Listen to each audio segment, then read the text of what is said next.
to interrupt your beach party, everyone. Just thought I'd stop by with my car. Four wheels, one key, I must be truly blessed. Life is a school and I'm passing the test. Two working headlights, four functional seats, and get a load of these pedals that I can push with my feet. There's an AM radio that kicks you right in the ass. So turn down the treble, baby, and crank up the bass. I own a car. I own a car, woman. The cup holder holds anything as long as it's a cup. I own a car.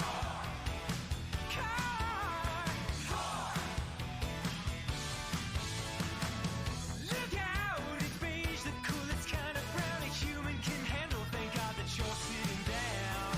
Check out these windows, they're totally clear, so you can watch in amazement as stuff gets more near. Do you believe in miracles? We're shooting off like a star. Who needs a license, mama? Oh, when you got a car. Hey, I own a car. Listen good. I own a car, you turkeys. The engine is a mystery and no one knows how it works. I own a car.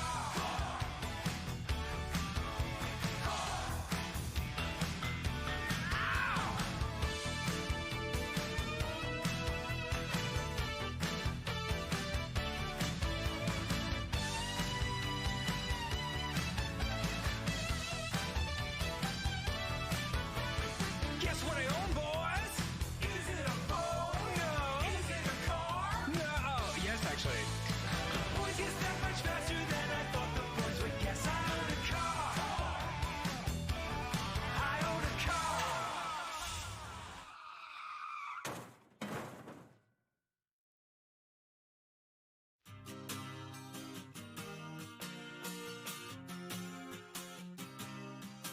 I'm not the one to trust when I've lost everything that I've touched. I built a light in the sky, but I can't remember why. Oh, don't tell them what you've done, tell them what you've done. The war's already won, why do we go on? Don't tell them what you've done, tell them what you've done, tell them what you've done, tell them what you've done, tell them what you've done. Scared of the water, scared of the rain, scared of the memories that make me insane. I'm scared of the smile I see on the page. I'll cover these vibrant eyes and forget the pain. Little voice ruining my sanity, evil dreams haunting me. Don't you ever look my way. Little voice ruining my consciousness, nothing left to reminisce. I would rather run away. Lessons learned from a page, stories written to decay. All this pain will make me suffocate. All my thoughts ever strange, free me from the mental cage. How could I forget my name?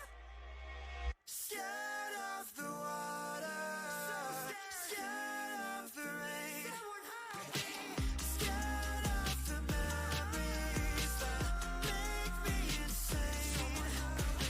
I'm scared of the smile I see on the page. I'll cover these vibrant eyes and forget the pain. Don't tell them what you've done, tell them what you've done. The war's already won, why do we go on? Don't tell them what you've done, tell them what you've done, tell them what you've done, tell them what you've done, tell them what you've done.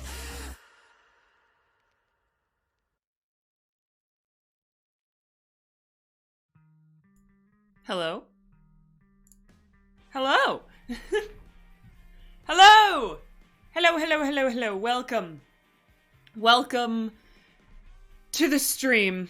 Now, I'm assuming you can tell, based off the title, we're doing something a smidgen different today. Hello, Moonlit Finn. Welcome. We're doing something a tiny bit different. Because, you know, I was gonna play Baldur's Gate today. But then after the end of last stream where I just sat and hyperfixated for like 10 minutes on Power Rangers, I was like, you know what? I want to keep doing this. I want to keep hyperfixating on one of my favorite shows of all time.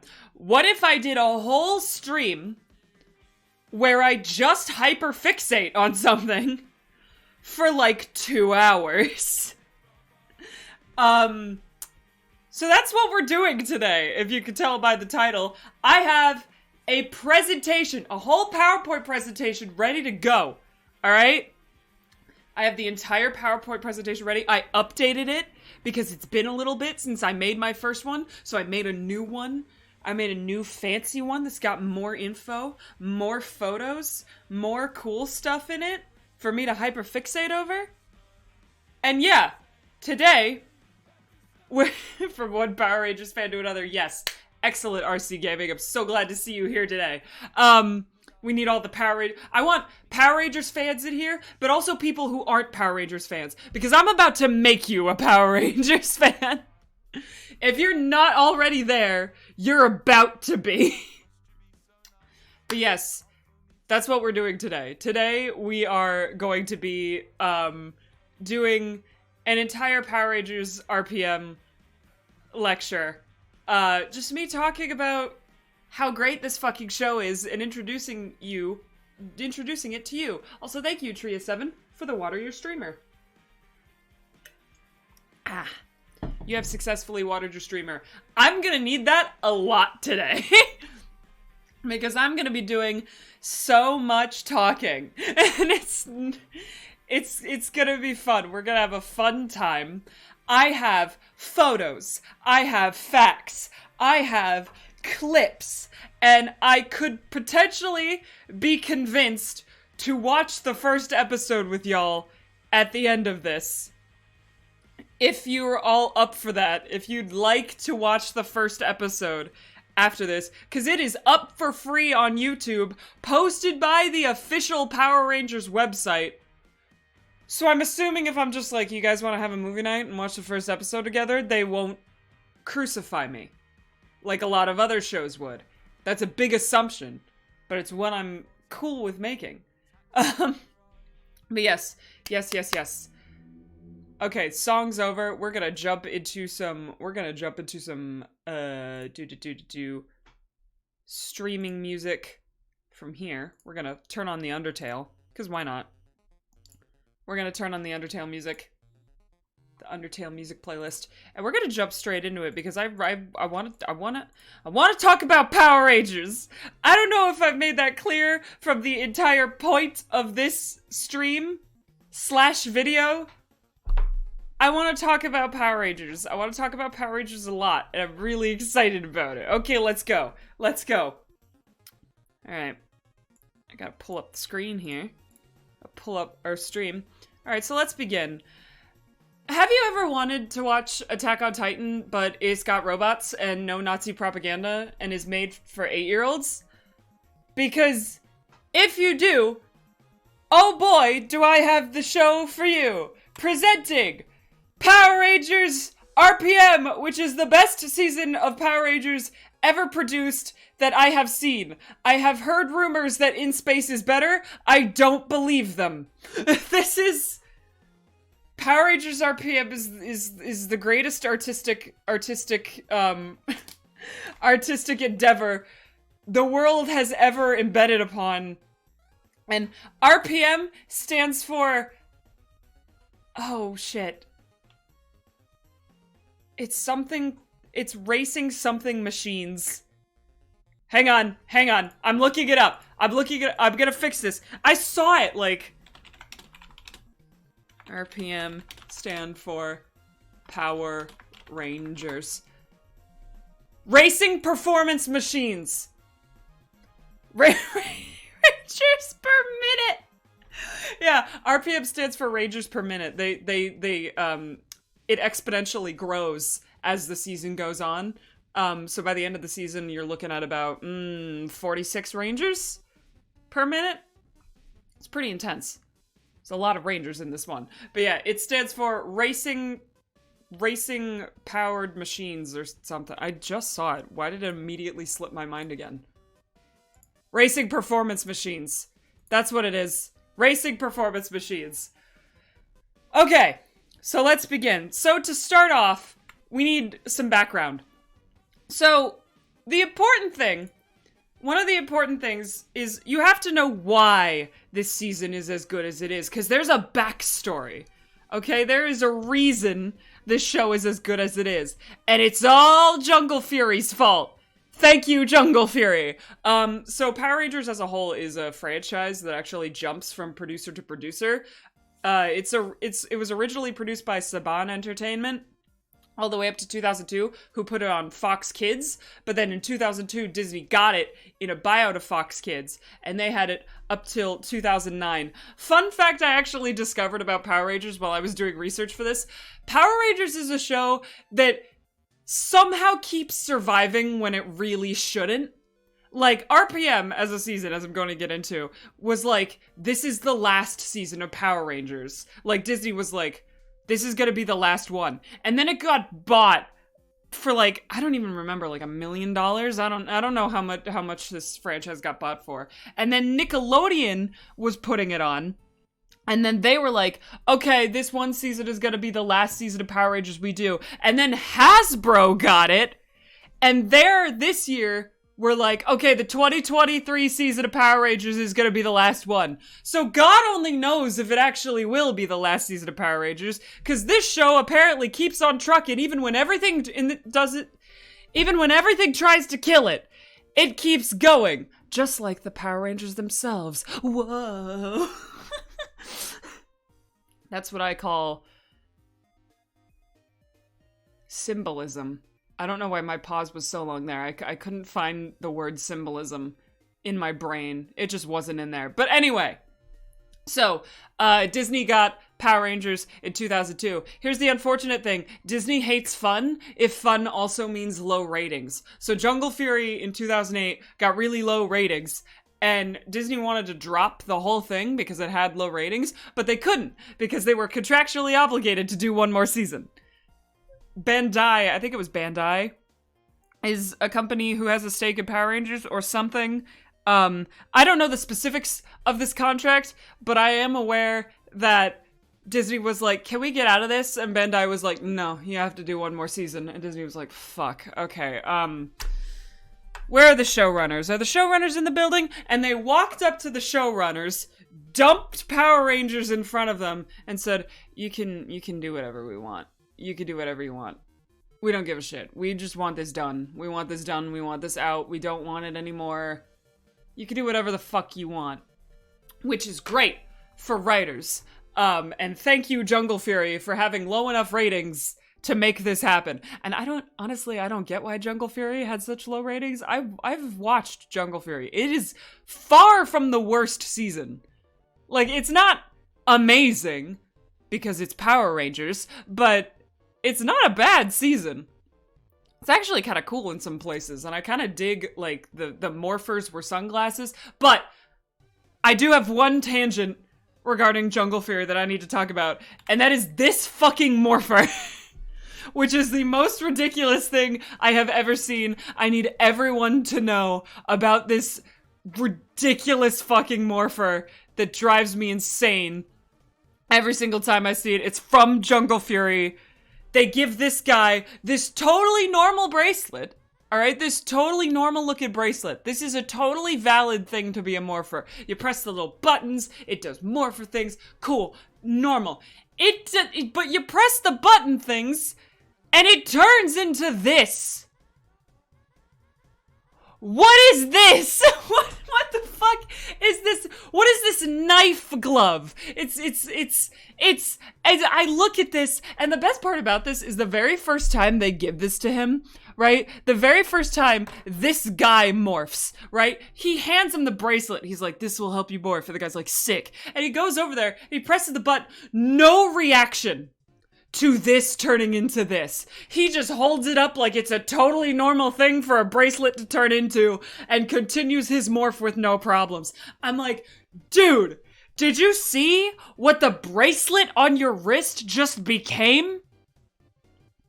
Because I don't know how to describe that thing. What is it? It's the size of your torso, for one, and it's like, what is all this off to the side? I get that that's a sword, and like, this is where you hold it. What is all this off to the side? Why do you have a metal knife glove? Why is this your morpher? Every other morpher in this and it's not even like the morphers in this season just look like that. The rest of the team has sunglasses morphers, which are awesome, by the way. And the other guy who's like a new addition to the team has just like a little bracelet that looks like a little wolf head that he presses a button on and goes, wow, I'm a Power Ranger now. Why is this? What is that thing? It drives me crazy. I need the Jungle Fury team to come down and explain this to me. Like, look me in the eyes and explain what the thought process was behind this thing. What is it? Why is that a morpher? I hate it. I don't know. They have animal spirits that turn into giant robots. Okay, but that's on theme! What is this? That's on theme! What the fuck is that glove, RC? What the fuck is that glove? How is this on theme? What does any of this have to do with Rhino? Why is it orange? Why is it? There is no explanation for this stupid fucking morpher. There is no explanation for this stupid fucking morpher. You can't say it's on theme. It's not. It's not Rhino. He's the White Ranger, by the way. Why is it? It's not cool! It's unexplainable, and it drives me up a wall. I hate this fucking morpher. It makes me laugh every time. This stupid ass fucking morpher. Every time I see it, I lose my shit all over again. Who designed that? I really need to have a face-to-face talk with the person who designed that thing. And just be like, why? Why? Why that? Why? But anyway, this is not a Jungle Fury presentation. It could be, but it's not going to be a Jungle Fury presentation because I haven't watched Jungle Fury in a while, and I don't hyperfixate on Jungle Fury the way I hyperfixate on RPM. Okay, so let's move on.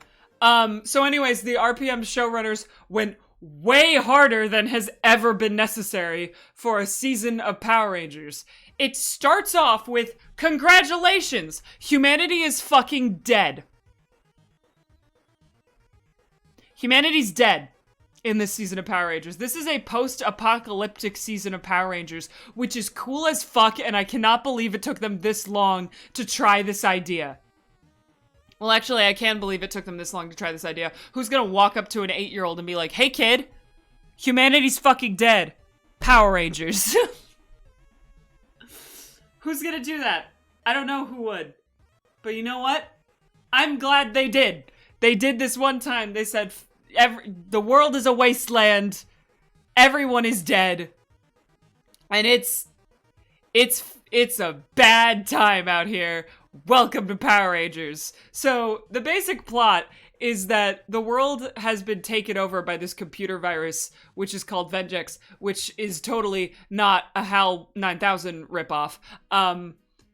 And basically the entire world has been destroyed, but there is one city on Earth that is in this protective dome that Vengex cannot get into. So that's where all that's left of humanity is just hanging out in this dome. And I love that it's called the City of Corinth. It's amazing. It's so fun. But yeah, world's fucked, we're all dead. World's fucked, we're all dead. We still have computers in there, but presumably they don't have virus in them. I actually do really like part of this season that I particularly like is it does not label technology as inherently evil or inherently good.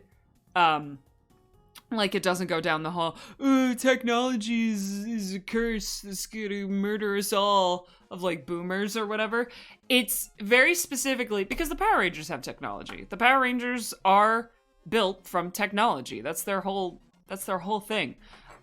They have computers. They have fancy tech shit. So it's not about technology being inherently evil or inherently good. It's about what you do with it that makes it good or evil, and I think that's a more nuanced take, and I appreciate it a lot, because this season could have very easily been very boomer, computers are gonna kill us type deal, and it wasn't, and I like that, and it's very interesting that they managed to pull that off in a season where computers did kill the world. Like, that's impressive. Writing-wise, that you started your season off by saying computers killed the world, and yet your ending message is not computers will kill the world. So good for RPM, they did that. So before we, like, truly get into everything I love about RPM, I'm gonna go ahead and show you the bad shit. There's nothing I can do about any of the stuff that you are about to see. This is just how Power Rangers is. And the reason a lot of this happened, that I'm about to show you, is because the writers very clearly put most of the budget towards getting actually good actors and actually good writers. The budget went to the story and the characters, and I'm okay with that, but it does mean we have to put up with some of this. Number one, the theme song. Okay, I don't like the theme song.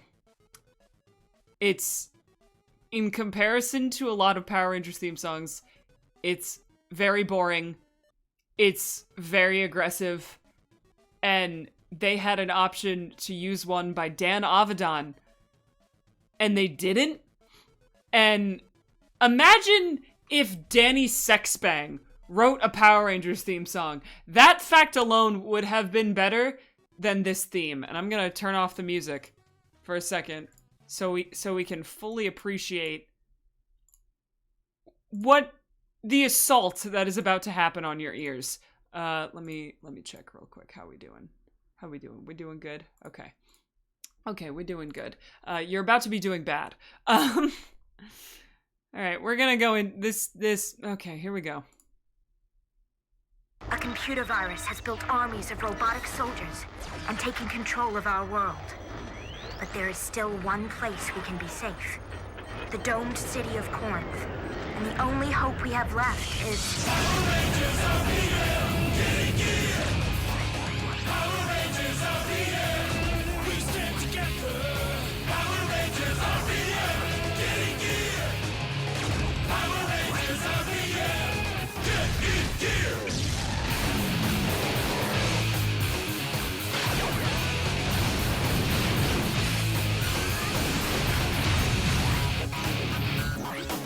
I actually do like this part.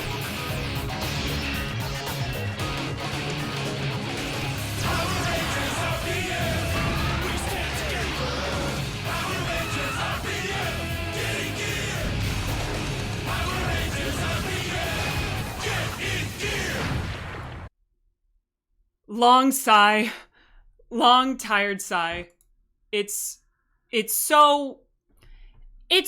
just butt rock. It's just people screaming random phrases that aren't even in the show, by the way. Like, they yell RPM get in gear when they morph, but like, we stand together. What is it? Like, it's bad. It's bad, and I hate it.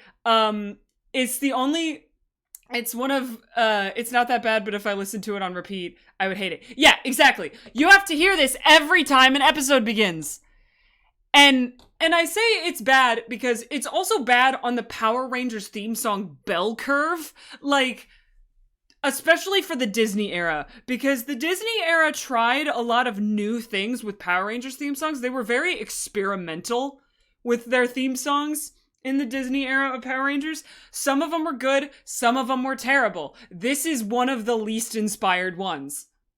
Like, the Mystic Force one is really cool, despite the fact that I hate Mystic Force, and we could talk about that another time, because you do not want to get me started on how much I hate Mystic Force and what I hate about it. We're talking Power Rangers in this house? You fucking know it, Twitch. This is why you should talk. I'm hyper fixating on Power Rangers RPM today.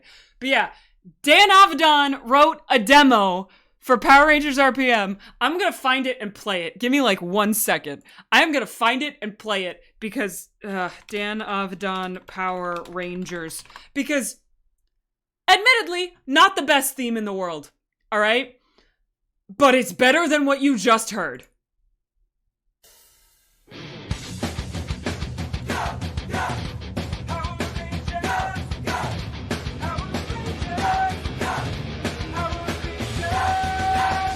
Man first machine, decide the future of humanity. Vengeance network spreading fear. Power Rangers getting gear. Last dance, spinning through the hands. Power Rangers.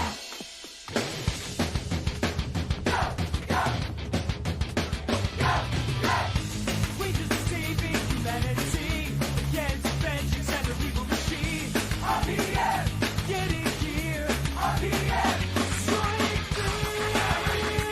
RPM, Power Rangers, go, go, go, go. Power Rangers, RPM, Power Rangers, go, go, go, go. Listen, as an NSP fan, as a lifelong NSP fan, if Dan Avedon had written the theme song for Power Rangers RPM, I would have exploded, I think.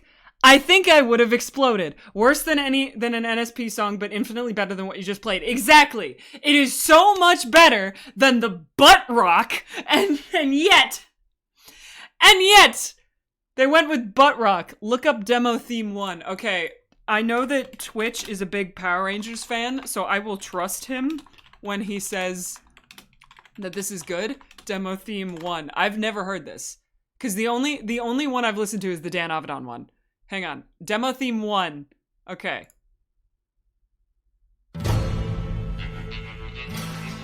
Oh, what the fuck?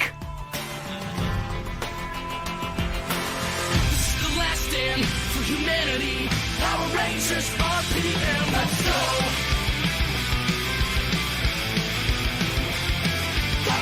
Getting late, need to get some rest. Then Benjix puts us to the test. Don't they know we're the best? Power Rangers, evil machines trying to destroy me and Corin City. Well, let me say, we're here to save humanity. This is the last stand, and we'll do our best. We're here to save humanity. You'll never break us or erase us. Power Rangers RPM, let's go. Power Rangers RPM, let's go. That was violently 2009, and I adore it? What the fuck? Okay, so what this is proving is they had multiple better options. Wait, now look at number 2. Okay, what's this one?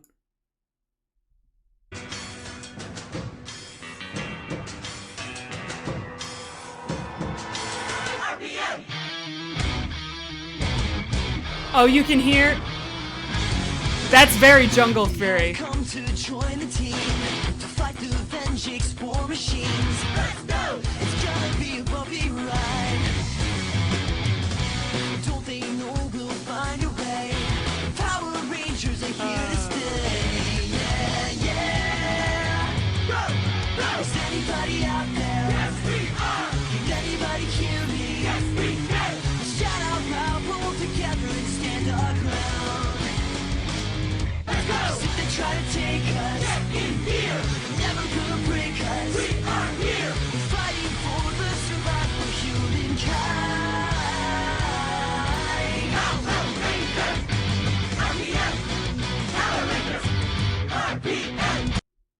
Okay, that one... Alright. I don't think I like that one as much. That was violently 2009. I could hear Jungle Fury in that one. Was that made by the same people who did the Jungle Fury theme song? Because it sounded exactly the same at the start. At the start. Okay, I could hear it. I could hear Jungle Fury in that one. For context, hang on. Oh, what was that? What was that? Hey! Thank you so much for the raid! Thank you so much for the raid. We're talking Power Rangers in here. We're talking Power Ranger theme songs. Yeah, for context, for people who haven't heard the Jungle Fury theme song, I actually do really like it. I'm gonna play the Jungle Fury theme song. But you can hear, if you put the RPM second demo next to this. Give it a second.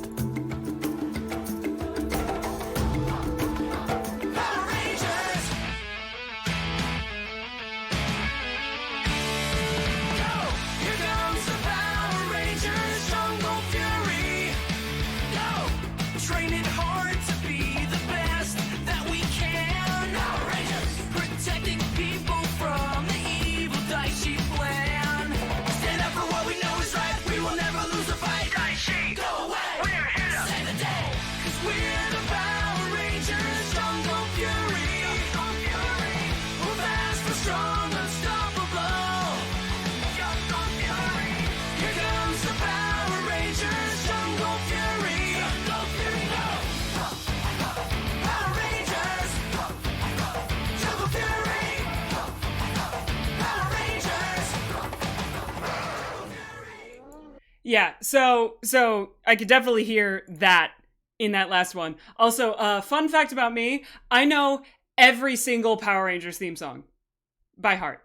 Every single one. Even the seasons I haven't watched. I know every single theme song. And some are good, some are terrible. Like the RPM one is terrible. It's not good. The length of my fan worship for Power Rangers goes so far that I run my own TTRPG of it. I'm talking artist suits, weapons, Zords, and a whole backstory. King shit, Twitch. I've never seen Power Rangers in my life. Well, Raven, today I'm gonna tell you about why Power Rangers is good. But first we have to get through the parts of it that are bad. So number one, the theme song. We just finished talking about the theme song. Theme song is bad. They had so many better options, and for some reason they went with Butt Metal the song, and I'm not into it.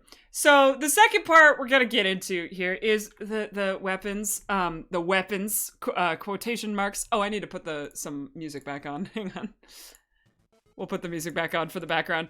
Okay, I know all the morph motions. Respect. Okay, but these... Alright, look.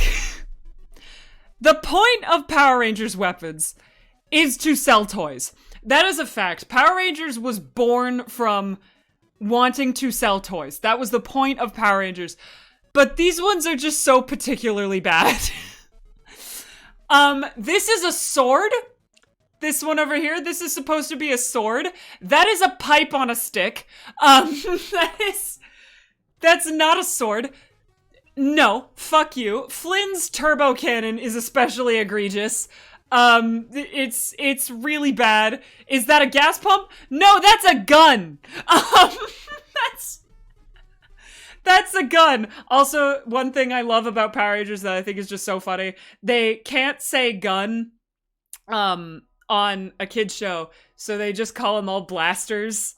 And it's really funny, especially in this show, because this season has such a dark theme that they're like, you're holding a blaster. And it's like, it's a gun. It's a gun, Scott. Call it a gun. But it's also been beholden to Super Sentai as it is adapted from that footage. Hold that thought, Twitch, because I'll get to that later about this season. There's some special things about this season in regards to the Super Sentai version that make me extremely happy. But yeah, like, this is bad. The Flynn's turbo cannon is especially egregious. The axe, the turbo axe and the nitro blaster aren't... No, that's the nitro blaster. Whatever the fuck Dylan's weapon is called, I don't know. I just joined What Is Happening. We're talking about RPM and why you should watch it. But before we get into the why you should watch it, we're talking about the why it's bad, what the bad parts of it. To get rid of the bad parts first. To just acknowledge that they're there so we can all move on as a team. But this fucking, look, that's a car. That's a toy car. She presents it like it's a weapon. It's a toy car. All right? That's not a weapon. It's a toy car. It's not... She presents it all proud of herself. She's like, this is a zip charger. I'm like, no. That's a car. It's dumb as fuck. It's a car. Bottom right is just straight up a weed whacker without the blade guard.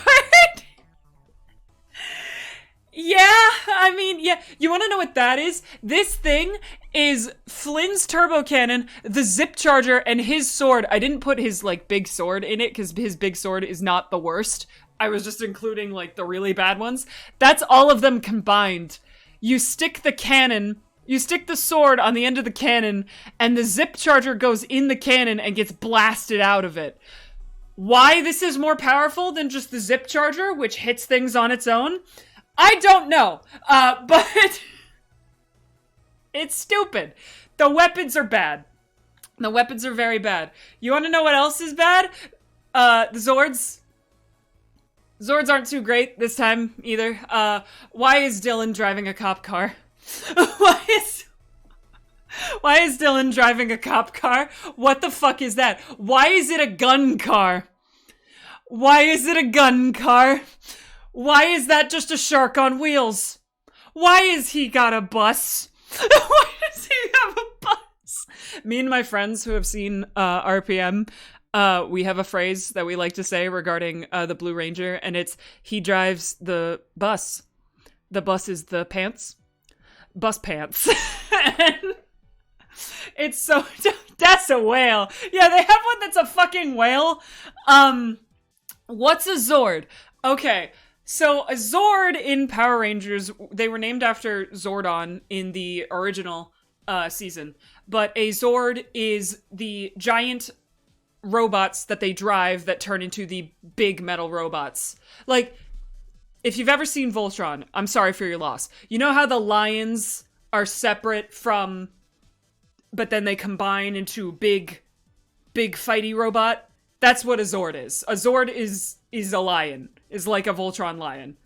It's the pieces that come together. Never seen Voltron? I wish I lived in your brain, Raven. But yeah, they're called Zords.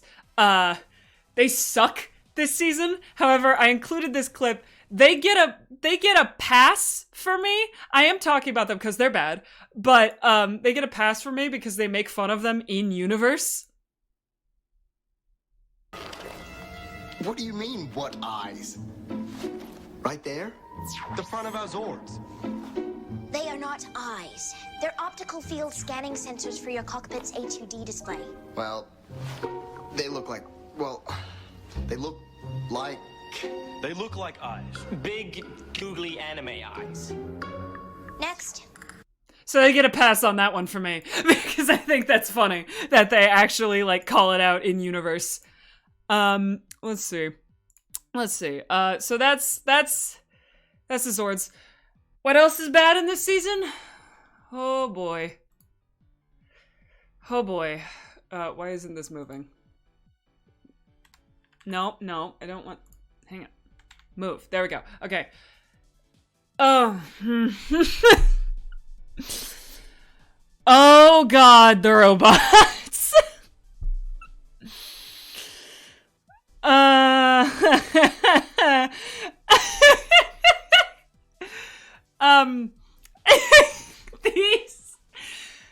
These are four of the worst ones. They're not all this bad, but they're pretty bad. If I showed all the bad ones, we'd be here all day. These are the robots. These are Sailor Moon Monsters of the Week. Yeah, welcome to Power Ranger Monsters of the Week.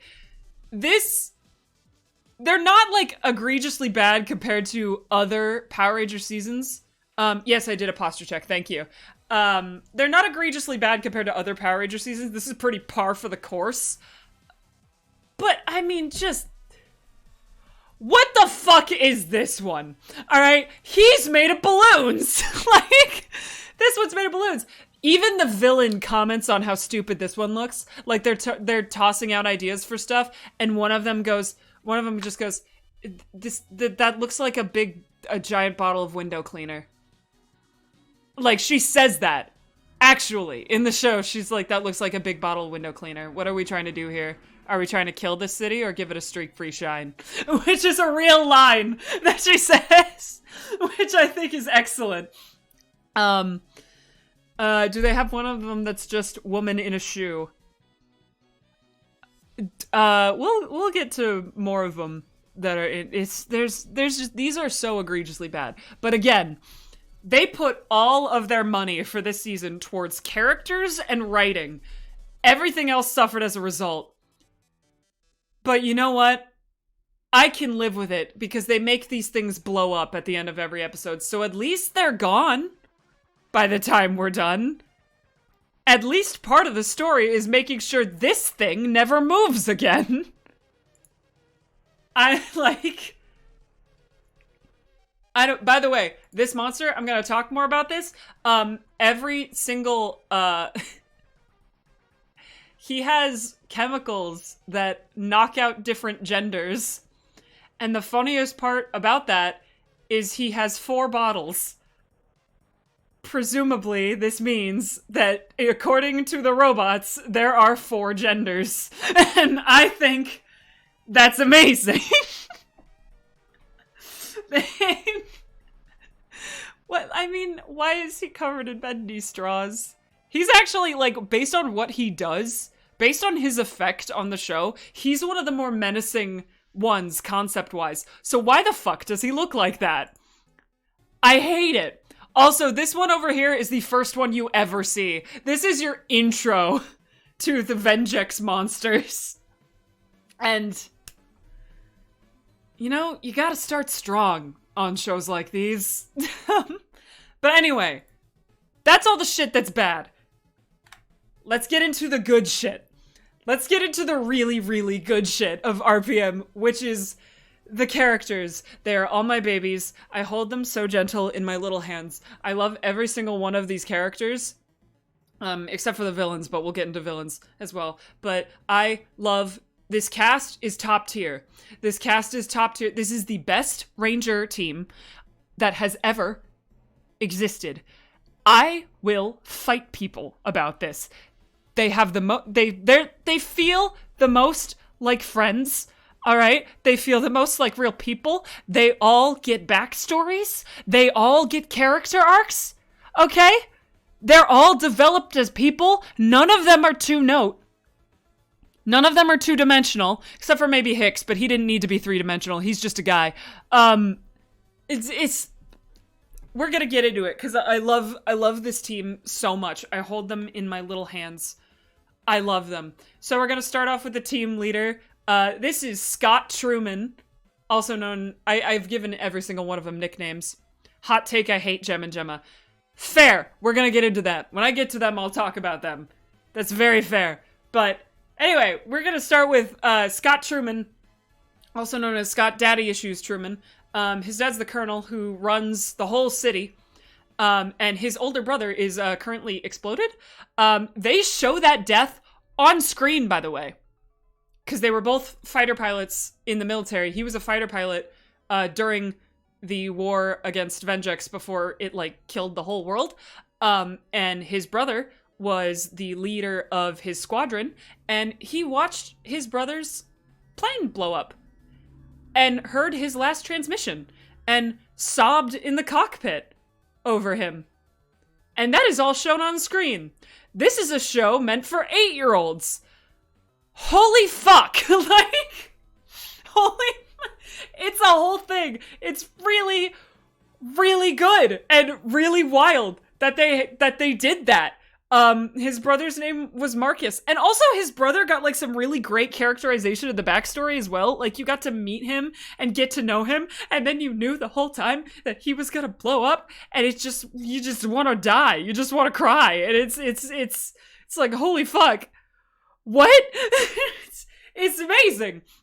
But anyway, back to Scott. He's the team leader and he's good at it. Fun fact: he is one of I think it's 4 now. He is one of 4 POC Red Rangers in the entirety of Power Rangers. The first was SPD. Then there was him. I think the Dino Charge guy. I think Dino Charge Red Ranger was POC. I haven't seen Dino Charge, so I can't entirely remember. And red for Beast Morphers is POC. So it's very cool. Very cool. Top tier. Yay. I don't have to deal with another obnoxious white guy in the red suit because there are a lot of those in Power Rangers. But yeah. Good, cool dude. Shiro's boyfriend wishes he was this guy. You can't do that to me. Yeah, so he's also very Boy Next Door vibes. They call him out on that at one point. Like at one point in the show, one of the other characters is like, you know, he's very Boy Next Door. Like they say that on screen, and he's responsible. I love him. I have opinions on Wes Twitch, and I won't say them now, but I don't like Wes. I've never seen Time Force, so it's like I don't actually have opinions on Wes. All my opinions on Wes are a joke. But yeah, Scott also once beat up a bad guy with a baby stroller that still had a baby in it. The baby was fine. But it's such a stupid fight scene. It is such a dumb fight scene, but it's also amazing because he just grabs this stroller and starts hitting people with it. And you're like, isn't there still a baby in there? And then he puts the stroller down and looks inside it, and there is still a baby in there. And he's just like, oh cool, the baby's fine, and then goes on with the fight. He's an enigma of a character. The baby's gonna have mega neurological issues. Probably. The baby was the one fighting. Yeah, you're right. It's so funny. Maybe I should pull up the scene. Because, oh my god, the things he does with that. I think at one point he flips it and it does like a 180 in the air before landing again. And he still like looks at it and the baby's fine. And you're just like, what? It's great. It's great. It's so fucking great. It's the best. Yeah. Alright, let's keep going. We've talked to, this is Scott. He's the leader. Love him. Also, this picture of him is the most relatable image I've ever seen in my life. That's how I feel on a day-to-day basis. Officer, I utilized that baby in self-defense. Yeah, do we want to watch the clip? I can find the clip. I can see if I can find the clip. Hang on, I can see if I can find the clip. Power Rangers RPM baby fight. Where's the baby stroller fight? This clip is titled Power Rangers Rescue a Baby. Hang on. We gotta play this. I gotta play this. Where's the bit where he actually uses the baby to fight? There it is. Okay. I found it. Okay, I found the clip. We're gonna watch this man. We're gonna watch this man fight a baby.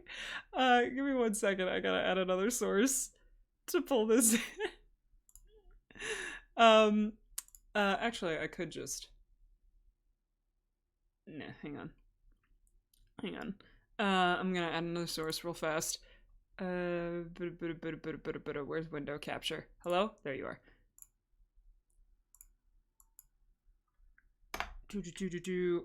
Video. Sure, that'll work. Wait, don't I have it set? I don't even mean set up to do this. Wait, hang on. Wait, give me 1 second. I'm sorry. I'm figuring this out. Here we go. Got it. Okay.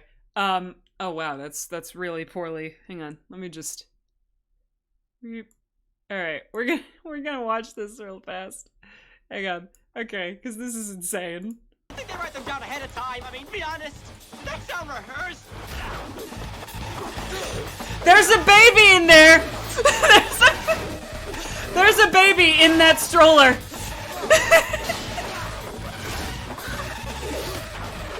There's the flip!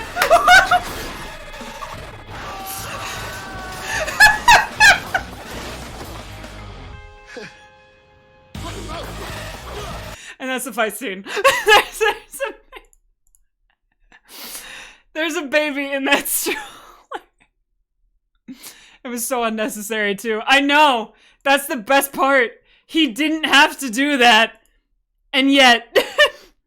But yeah, okay. Let's move on. That's Scott's fighting with a baby stroller moment, and I think it's fucking hilarious. Now we have Flynn. Flynn, best boy. McAllister. All he wants in life. I realized I forgot to put the music back on. Okay. All he wants in life is to help people. And that is not an exaggeration. His entire backstory revolves around how badly he wants to help people, but he struggles to turn that into a career because all of the systems that are in place are corrupt. I'm not kidding. This man calls out corruption in the police and in the police force. And also in the international aid system. He wanted to be a cop. The first thing they show is him being a cop, and he gets fired because he wouldn't arrest. He arrested the mayor's son for committing a crime that he did commit. But the mayor would like keep him from getting arrested. But Flynn refused to go with that, and he got fired. The second one is he was a firefighter, and he kept putting out fires to the point where he was causing water damage to the building. So he got fired for causing water damage because he wanted to keep going back into the building to save the plants, as well as the goldfish and all the animals. And then, when he became an international aid worker, and he got fired because he decided to stand with the local. There were local tribes in the area he was helping that were at war with each other, and they like brought them aid, and then were going to abandon them because because of the tribal war. And Flynn stayed behind to help them fight, and he got fired. And I just everything this man does is entire. He is not capable of wrong, only of oops. And he is not capable of wrong, only of oops. And I love him.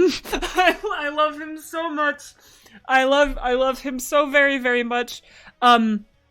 He also calls out capitalism in that one about international aid things, because all of the people he's working with are like, we have to go. We did everything we could to help them. And he goes, we built a factory in the middle of in their land, and now we're just gonna leave? And I was like, oh my god, Flynn McAllister, you king, you god amongst men.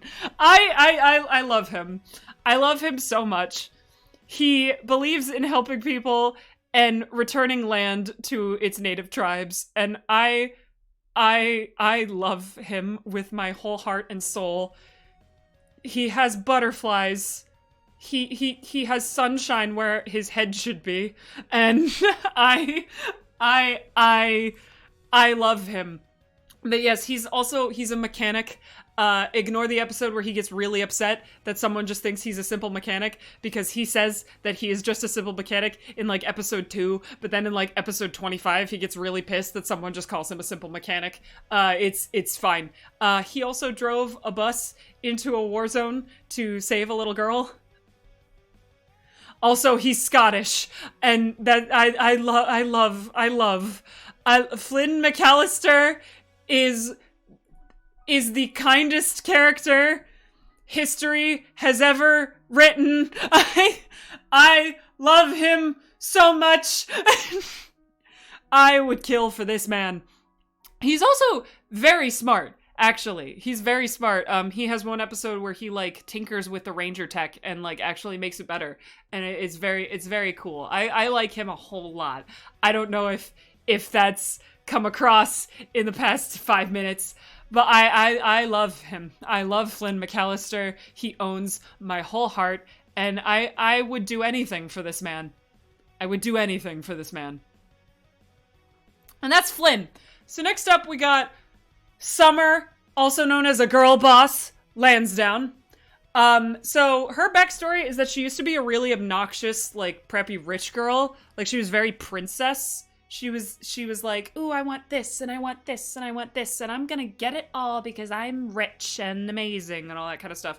But important note, she still rode motorbikes and did karate alongside being a princess. Because fuck your gender stereotypes, she can wear a ball gown and also kick your ass. And thank you, Power Rangers. Yes, she was a bitchy rich girl, but she could also kick your fucking teeth in. Like, they could have so easily been like, oh, she used to be super rich and, like, obsessed with her own looks. But then when she became a Power Ranger, that's when she got really good at, like, kicking ass. But no, she kicked ass while she was a princess, and I bet you will remember that. You will remember that shit. Because you can do both. Get you a girl who does both. But yeah, then her butler dies on screen. And it's actually really fucking sad. When her butler dies, I, like, actually cry. Like, her butler dies on screen protecting her. And, like, he's been taking her all the way to Corinth. And she's been slowly realizing, like, how much he does for her over the course of the whole trip. And she, like, asks him at one point, like, why do you put up with me? Because I'm horrible. Like, as she's realizing, she's like, I'm horrible and selfish. Why do you put up with me? And he says, well, I'm waiting for you to show me who you really are underneath all the money and the makeup and the pretty dresses. Like, I'm waiting for you to show me who you really are under all that. And he's dying, and she's holding onto his hand, and she's like, I still have to show you the real me. And he goes, it's all right. I'll be watching and I'll be waiting. And I'm like, ah! It's like, and then he fucking dies. And you're like, and you just, this is in, like, episode 4, by the way. And you're just like, what? Huh? What? And so she decides she's not gonna be selfish anymore, and she wants to help people, and she wants to become a better person, and it's so fucking what? This is Power Rangers! like, what the fuck? Yet none of them made it out of the Vengex War without trauma, and it's actually excellent. Like, none of them are just like, oh yeah, I went through a fucking world-ending apocalypse and I'm fine. No, they all went through, like, very specific trauma, and they don't shy away from that in this season, and it's fucking excellent. She also has an entire 2-part episode based solely around her, where her shitty parents try to, like, they find out that they're actually broke, so they try to marry her off to some other rich family to, like, regain their money, and she tells them to fuck off, and it's great. That episode also ends with her defeating a villain while wearing a wedding dress, which is just cool as fuck. I'm sorry, if you could kick ass in a wedding dress, that is objectively cool as fuck. She's in heels and shit. She's in a veil. She's in a full-on ball gown with a veil. And she's still like, yeah, I can kick you across the fucking room. She's the best. I love her. She also once defeated a villain by herself that 4 other Rangers combined couldn't beat. No one does it like Power Rangers women. No one does it like Power Rangers women. I love Summer Lansdowne. She's amazing. She's the best. Oh, man. Sorry, I needed some water. Yeah, me when women. Me when women. Girl boss. Girl boss. Yeah, but her only flaw is believing that she can fix him. Okay. So they do put her into a romance with one of the other Rangers, Dylan, the guy we're going to talk to about. I'm actually not upset about it. Now, do I believe they are the two most compatible people on this team? No, and we'll get to that. But it doesn't feel as forced as, like, other, you know how, like, straight people are on TV shows where it's very, he was a boy, she was a girl, can I make it any more obvious kind of shit. They actually fit better than most. Like, I'm not mad that that's where they went with it. But she is very, she can fix him about it. And, but everything else about her is amazing. Now, Dylan, you may not believe this, but he is my little meow meow. I hold this man in my hands. He is so bisexual, and I love him. I love him so much. Look, is he a remnant of back when I thought I was straight? Yes. But here's the thing. I'm still pan, so he's still hot to me. All right?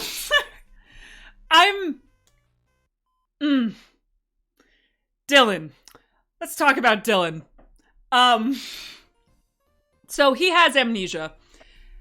So he doesn't remember anything about his past prior to Vengex. He actually, so all the other characters we've seen so far, they start out in the dome when the show begins. He does not. He is out in the middle of the wasteland, just fucking Mad Max Fury roading it with this objectively cool car. Look, I'm not a car person. I don't really I'm not into different types of cars. His car is objectively badass. It's got that thing where it shoots flames out of the side of it. It's objectively cool.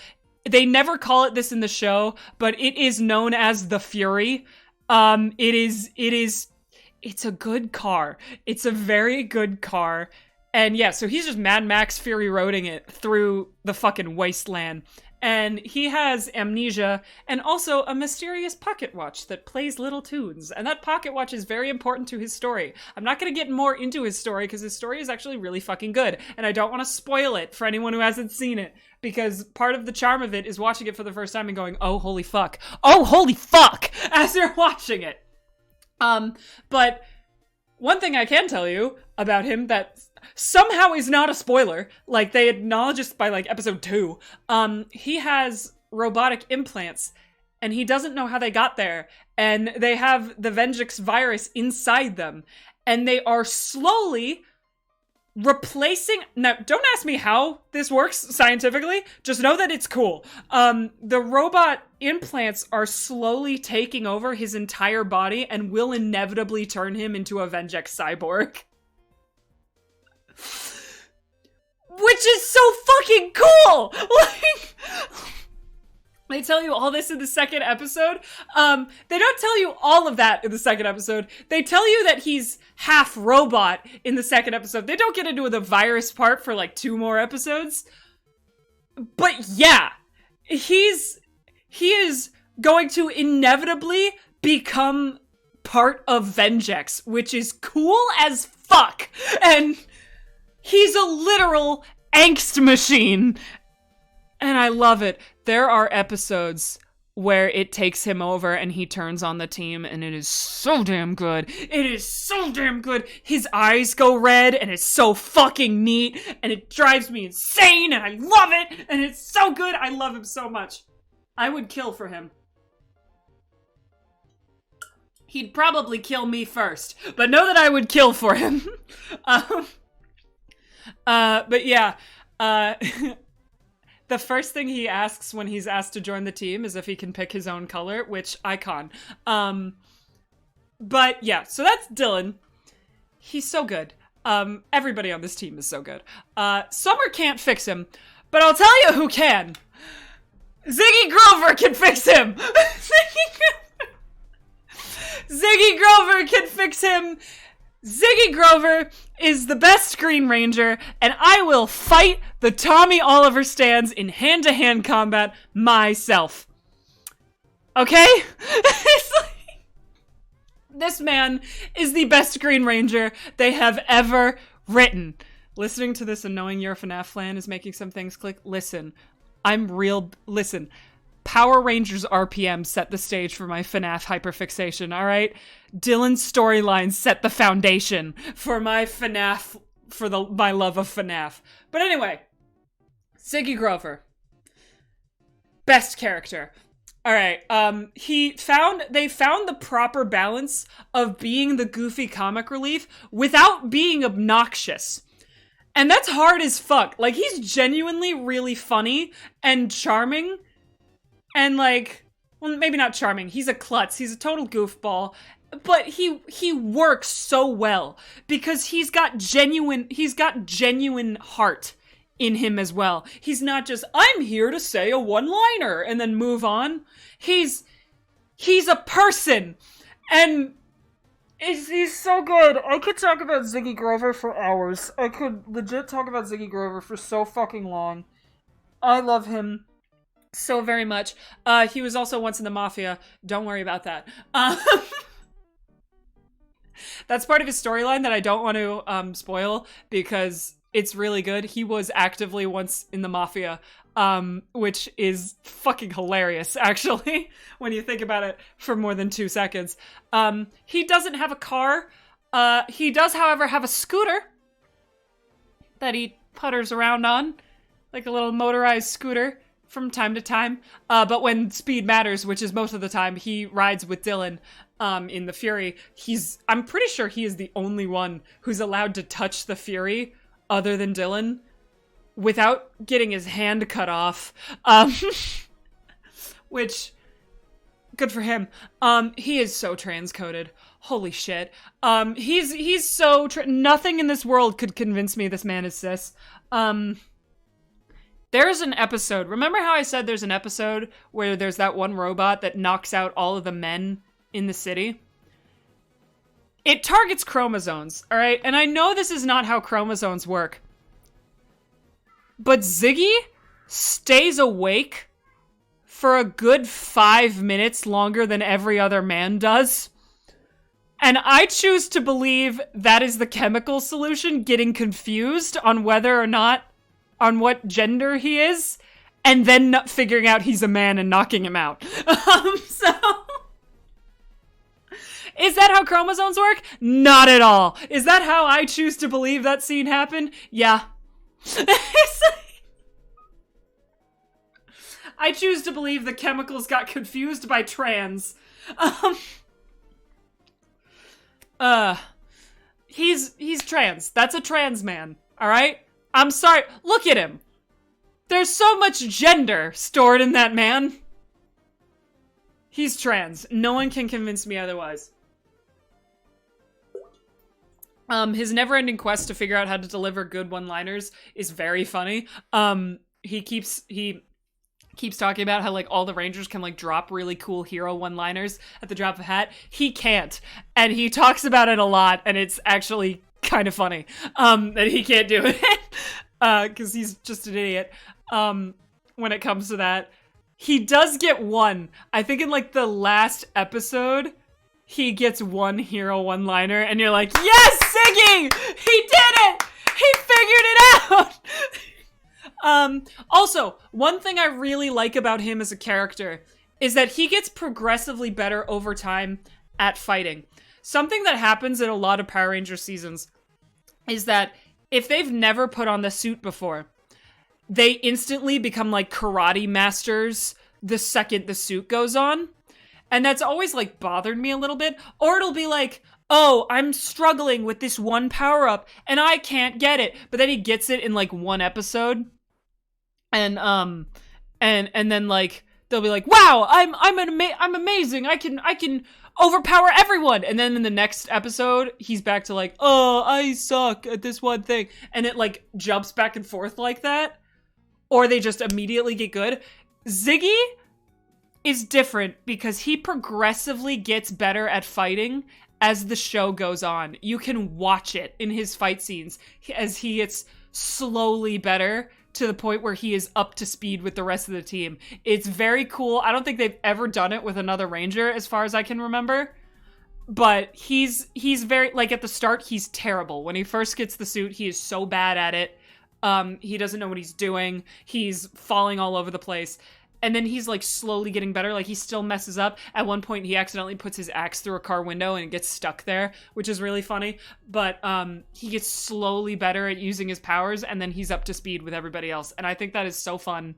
And it's so cool that they do that they actually pay attention to, like, Ziggy getting better over time.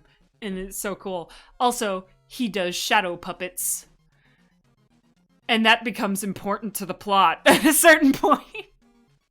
He does really good shadow puppets. And that's why you should break him out of jail, Dylan.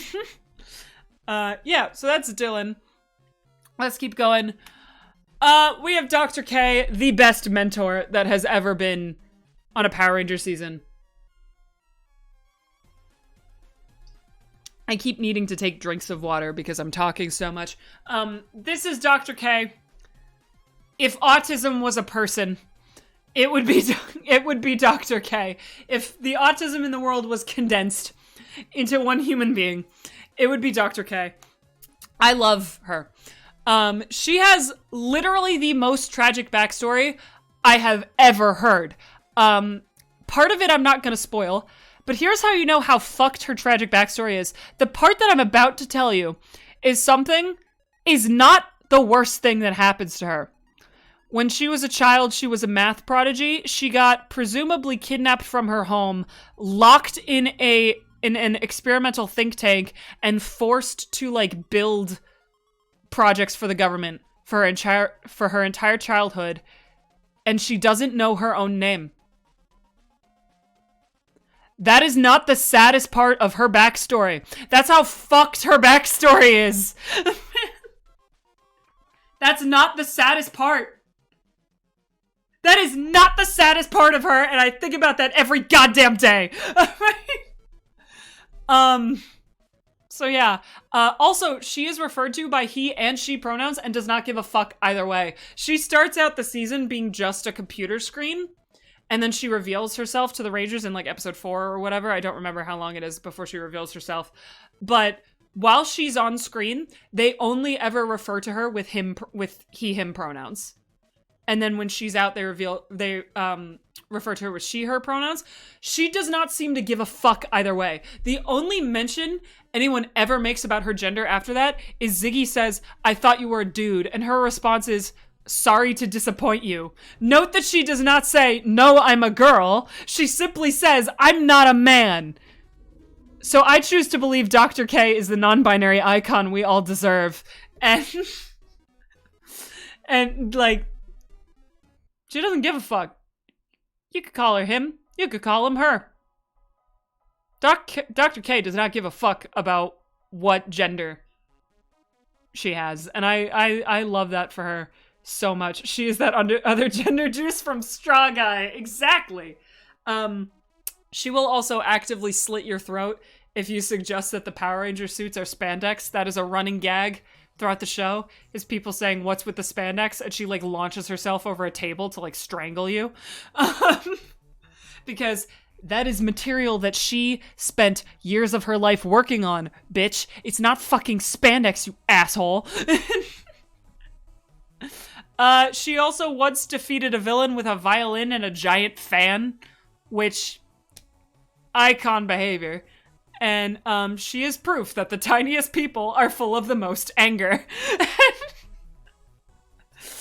I love her. Also, this photo, they brought her back for a cameo in Beast Morphers, and I'm not ashamed to say I cried when I saw him. They brought him back, and I just started openly sobbing. I was like, "This is Dr. K! Dr. K is the favorite mentor! She's the best mentor! It's Dr. K! And she's here now! And she's all grown up! And it's great." Also, she she's canonically the youngest. I believe she's like, we don't have a set age for her, but they do a sequence where she's in the think tank that she was locked in for her whole childhood, and where they're showing like all the cakes, all the birthday cakes she had over time. And the last one we see, I believe, had like 16 candles on it. So she is at the least 16 when the war begins. So she's, I think the headcanon age is she's about 19 when the show's happening. But yeah. So she's baby.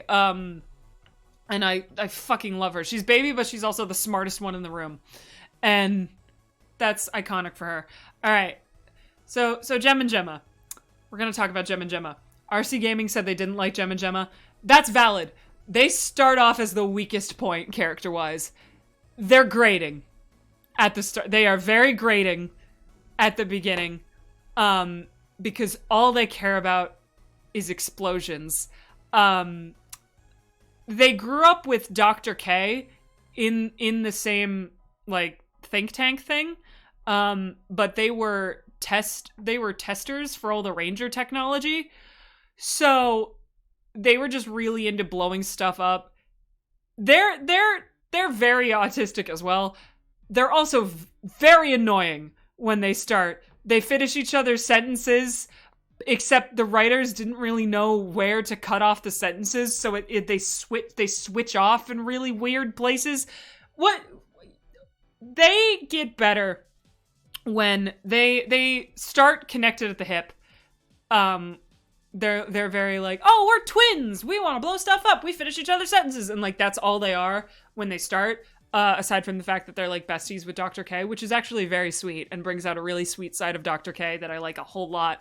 But then they start like splitting them up for episodes and like developing them as separate characters, and they get much better once they start doing that. Once they start being like, hey, what if we had Jem go off on his own or Gemma go off on her own for a little bit and see what happens? They get a little bit better when that happens.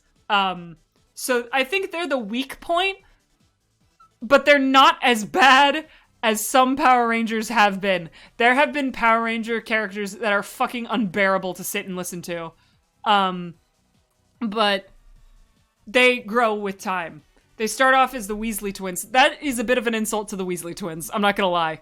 But yes, why is the chicken Zord a helicopter is a question I have about Jem. In particular, his Zord is chicken themed, but it is also a helicopter. Why? What? Whose design choice was that? And I'll also never forgive Ninja Steel for what they did to Gemma. Gemma has a cameo in Ninja Steel. All the joy has been completely sucked out of her in that cameo in Ninja Steel. And not literally, it's like, she's very like, yeah, let's go, boom, yay, woo, happy. Like, she's very like, it's like she's constantly on a sugar high in RPM. And then she shows up in Ninja Steel, and she's like, hello, I am Gemma. I come from RPM. And I'm like, what did they do to you? What did they do to you? You're not Gemma. You may be her actress, and you may look and sound like her, but that's not my Gemma. What did you do to her? It makes me very sad. Because you can tone down the sugar high without making her boring as fuck. Like, but that's called Ninja Steel being a bad show. Ninja Steel is really bad. Like, Ninja Steel is really bad. Anyway, let's get into some side characters. So we have Colonel Truman.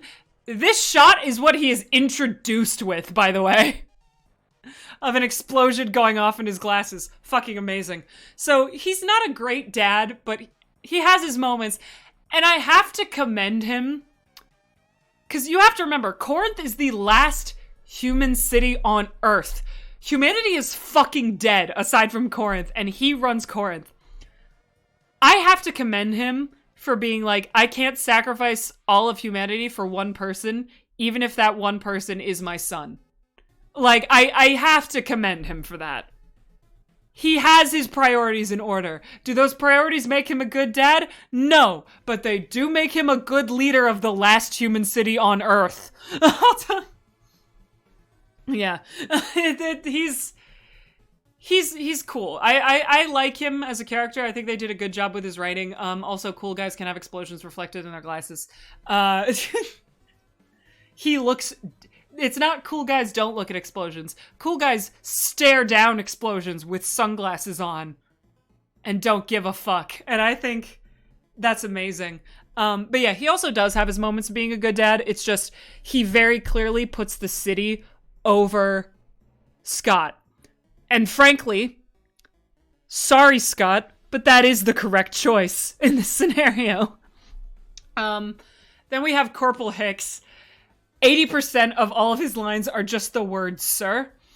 And I don't mean like that's all he says. I mean like he'll be like, sir, they took out a quadrant in the west, sir.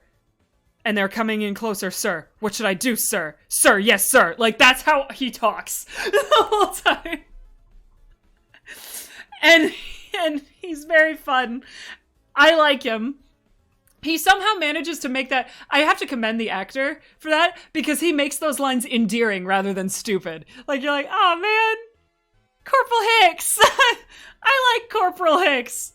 Sir, yes, sir. He's also kind of a dumbass, and he's not very important overall to the story, but I'm here for him. He's a dork, and I kind of love him. I kind of love Corporal Hicks. He's fun. He's just a guy who stands beside Colonel Truman and says, sir, yes, sir, a lot. And I think that's great for him. But anyway, so that's everybody who's on our side, who's like super important, or like important enough to me that I want to include them. So let's get into the villains. So this is Vengex. He's totally not HAL 9000. He's Vengex. He's different. He gets like 4 different robot bodies over the course of the show. This is the first one, this is the second one, and this is the final one. I can't remember if there's any more in between, but I couldn't find any more in between, like when I search on Google Images, and I don't remember any more than that. But they keep failing him, and it's like, dude, maybe like just stick to your tube and call the shots from here, because normally he's just in this tube. And it's like, yeah, just call it the shots from there. That was going fine. It wasn't, but that was going fine. Why do you keep, like, forcing yourself into an easily killable body? Just stay in your tube. They don't know where your tube is. That's the other thing. They don't know where his tube is, and yet he keeps, like, walking out here in bodies like, yeah! Like, right towards them. Like, yeah, I'll kill you myself. And it's like, they didn't know where you were. You could have just... I don't know. Also, he has protractor arms in this one for some reason. But he's constantly trying to break into Corinth. He actually succeeds a few times, but he apparently lives by the mantra that doing the same thing twice and expecting different results is the definition of insanity. Because he has a few plans that, like, get very close to working. And it's like, if you just adjusted that a little to the left, you would have won. If you did this again... just like a smidgen to the left, you would win, man. I'm just saying, if I were Vengex, I would have won. Because he does one plan where he baits them into overloading the city shields so that they physically cannot be opened. Like they're sealed in. And then he starts sucking all of the oxygen out of the dome. And I think the only reason he loses... I can't remember... and the only reason he loses that is like one last-ditch effort by the Rangers to stop it. And it's like, dude, do that shit again.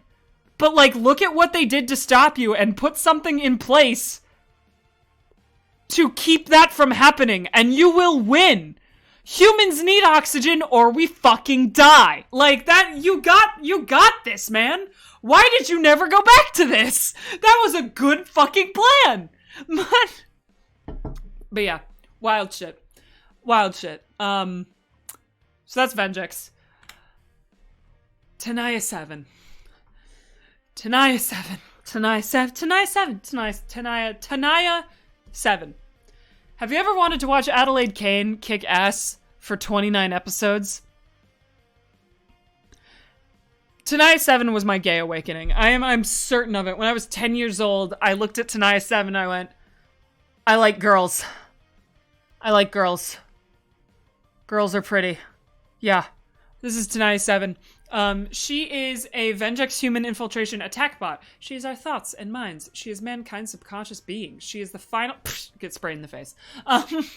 She has an opening monologue that she does that she's a little bit too attached to, and it keeps leaving her open for the Rangers to take shots on her. It's kind of funny. It's kind of funny. And I'm really into it. She's amazing. She's the only competent member of Vengex's goon squad. She has literal finger guns, as you can see in this picture. She can turn her fingers into an actual gun, which is cool. That visor is awesome. This is what she looks like when she's fully disguised as human. And towards the end of the season, she gets an upgrade towards becoming Tenaya 15, which I really love that design on the side of her face, like the tech design embedded into her skin, I think is actually really dope, and it looks really cool. Also, her hand can detach, and she can send it running around places. Whee! Which is fun, like the Thing from Addams Family. So, that's Tenaya. I love her. She's hot. Is there a reason they skipped 8 Tenayas? Because there actually is. So there's different generations of Vengex tech. So she was made during Generation 7. And by the time she gets the reboot, they are on Generation 15. So it's not which version she is, it's which generation Vengex is on. Vengex goes from like Generation 5 to Generation like 16 over the course of the show. So, yeah. There is actually an in-game universe as to why an in-universe reason as to why she jumps from 7 to 15. Because it's what generation she's from. It's very cool. I like her a lot. Also, Adelaide Kane. So she was so good that they never needed to upgrade her. No, literally. She is the only competent one on this goddamn team. And it's great. The Rangers have to fight her constantly, and constantly lose to her, I would like to point out. Like, obviously, because they're the Rangers, they always win in the episode of the week things, but she puts up a pretty damn good fight every time. But yeah. Tenaya 7. She's Tenaya 7 for most of the show. I don't think she becomes Tenaya 15 until like the last 4 episodes. But yeah, Tenaya 7. Love her. We love Tenaya 7. So the rest of the Goon Squad, we have General Shifter, who, he's kind of interesting because he actually ends up getting his own separate storyline where he defects from Vengex because he doesn't believe in him anymore. And can like, and like wants to run things himself, which is actually pretty cool for like a little Goon Squad member as an arc to go on. I also love his dumb little head thing. This little blue bar that's connected to this metal pipe goes up and down intermittently for no discernible reason. But I appreciate that it does. It's like, why does it do that? I don't know, but it's kind of funny. I like his dumb little head thing. We also have General Crunch, who's the low point of the Goon Squad. He's dumb. And not even like fun stupid. He's just stupid. Like, you know how I praised earlier about how they did a good job with Ziggy in that he's the comic relief character, but he's not fucking annoying? General Crunch is the comic relief character who is fucking annoying in the Goon Squad. I hate him. I hate him a lot, actually. I think he gets vaporized really early in the season. Like, even the writers realized he was fucking stupid and just got rid of him. Which is iconic, actually, for the writers to just be like, hey, this guy we made sucks. Do you want to just kill him? And then they did. And then we have General Kilobyte, who kind of functions as like a mini boss almost. Like, he's not as bad as Vengex, but he's a pretty big antagonist in the second half of the season. The fact that they gave him slicked back metal hair is the funniest thing in the world to me. You see these like bars on his head? He will reach up with his hand and slick it back like he's got like a pompadour or something. And it's hilarious. And it adds so much to, like, his whole personality. He's got, like, a great villain personality. Like, he's very, I'm better than you. Like, he's a greaser. Yeah. He's a greaser. But, he also has it out for Tanaya. So, he hates to see a girl boss. He's actually canonically sexist, is, like, another thing. Like, I think at one point he, like, looks at Tanaya and goes, like, why don't you let the big boys talk this out? Or some shit like that. Like, he's canonically sexist, which is a hilarious trait to give a fucking robot. Like, he's a robot. How is this why was this robot programmed with sexism? It's a little bit funny. And I'm kind of here for it. To the only competent team member. Yeah, exactly. He himself is actually pretty competent. He is a pretty threatening villain towards the end of the season. Like, he does a lot. And I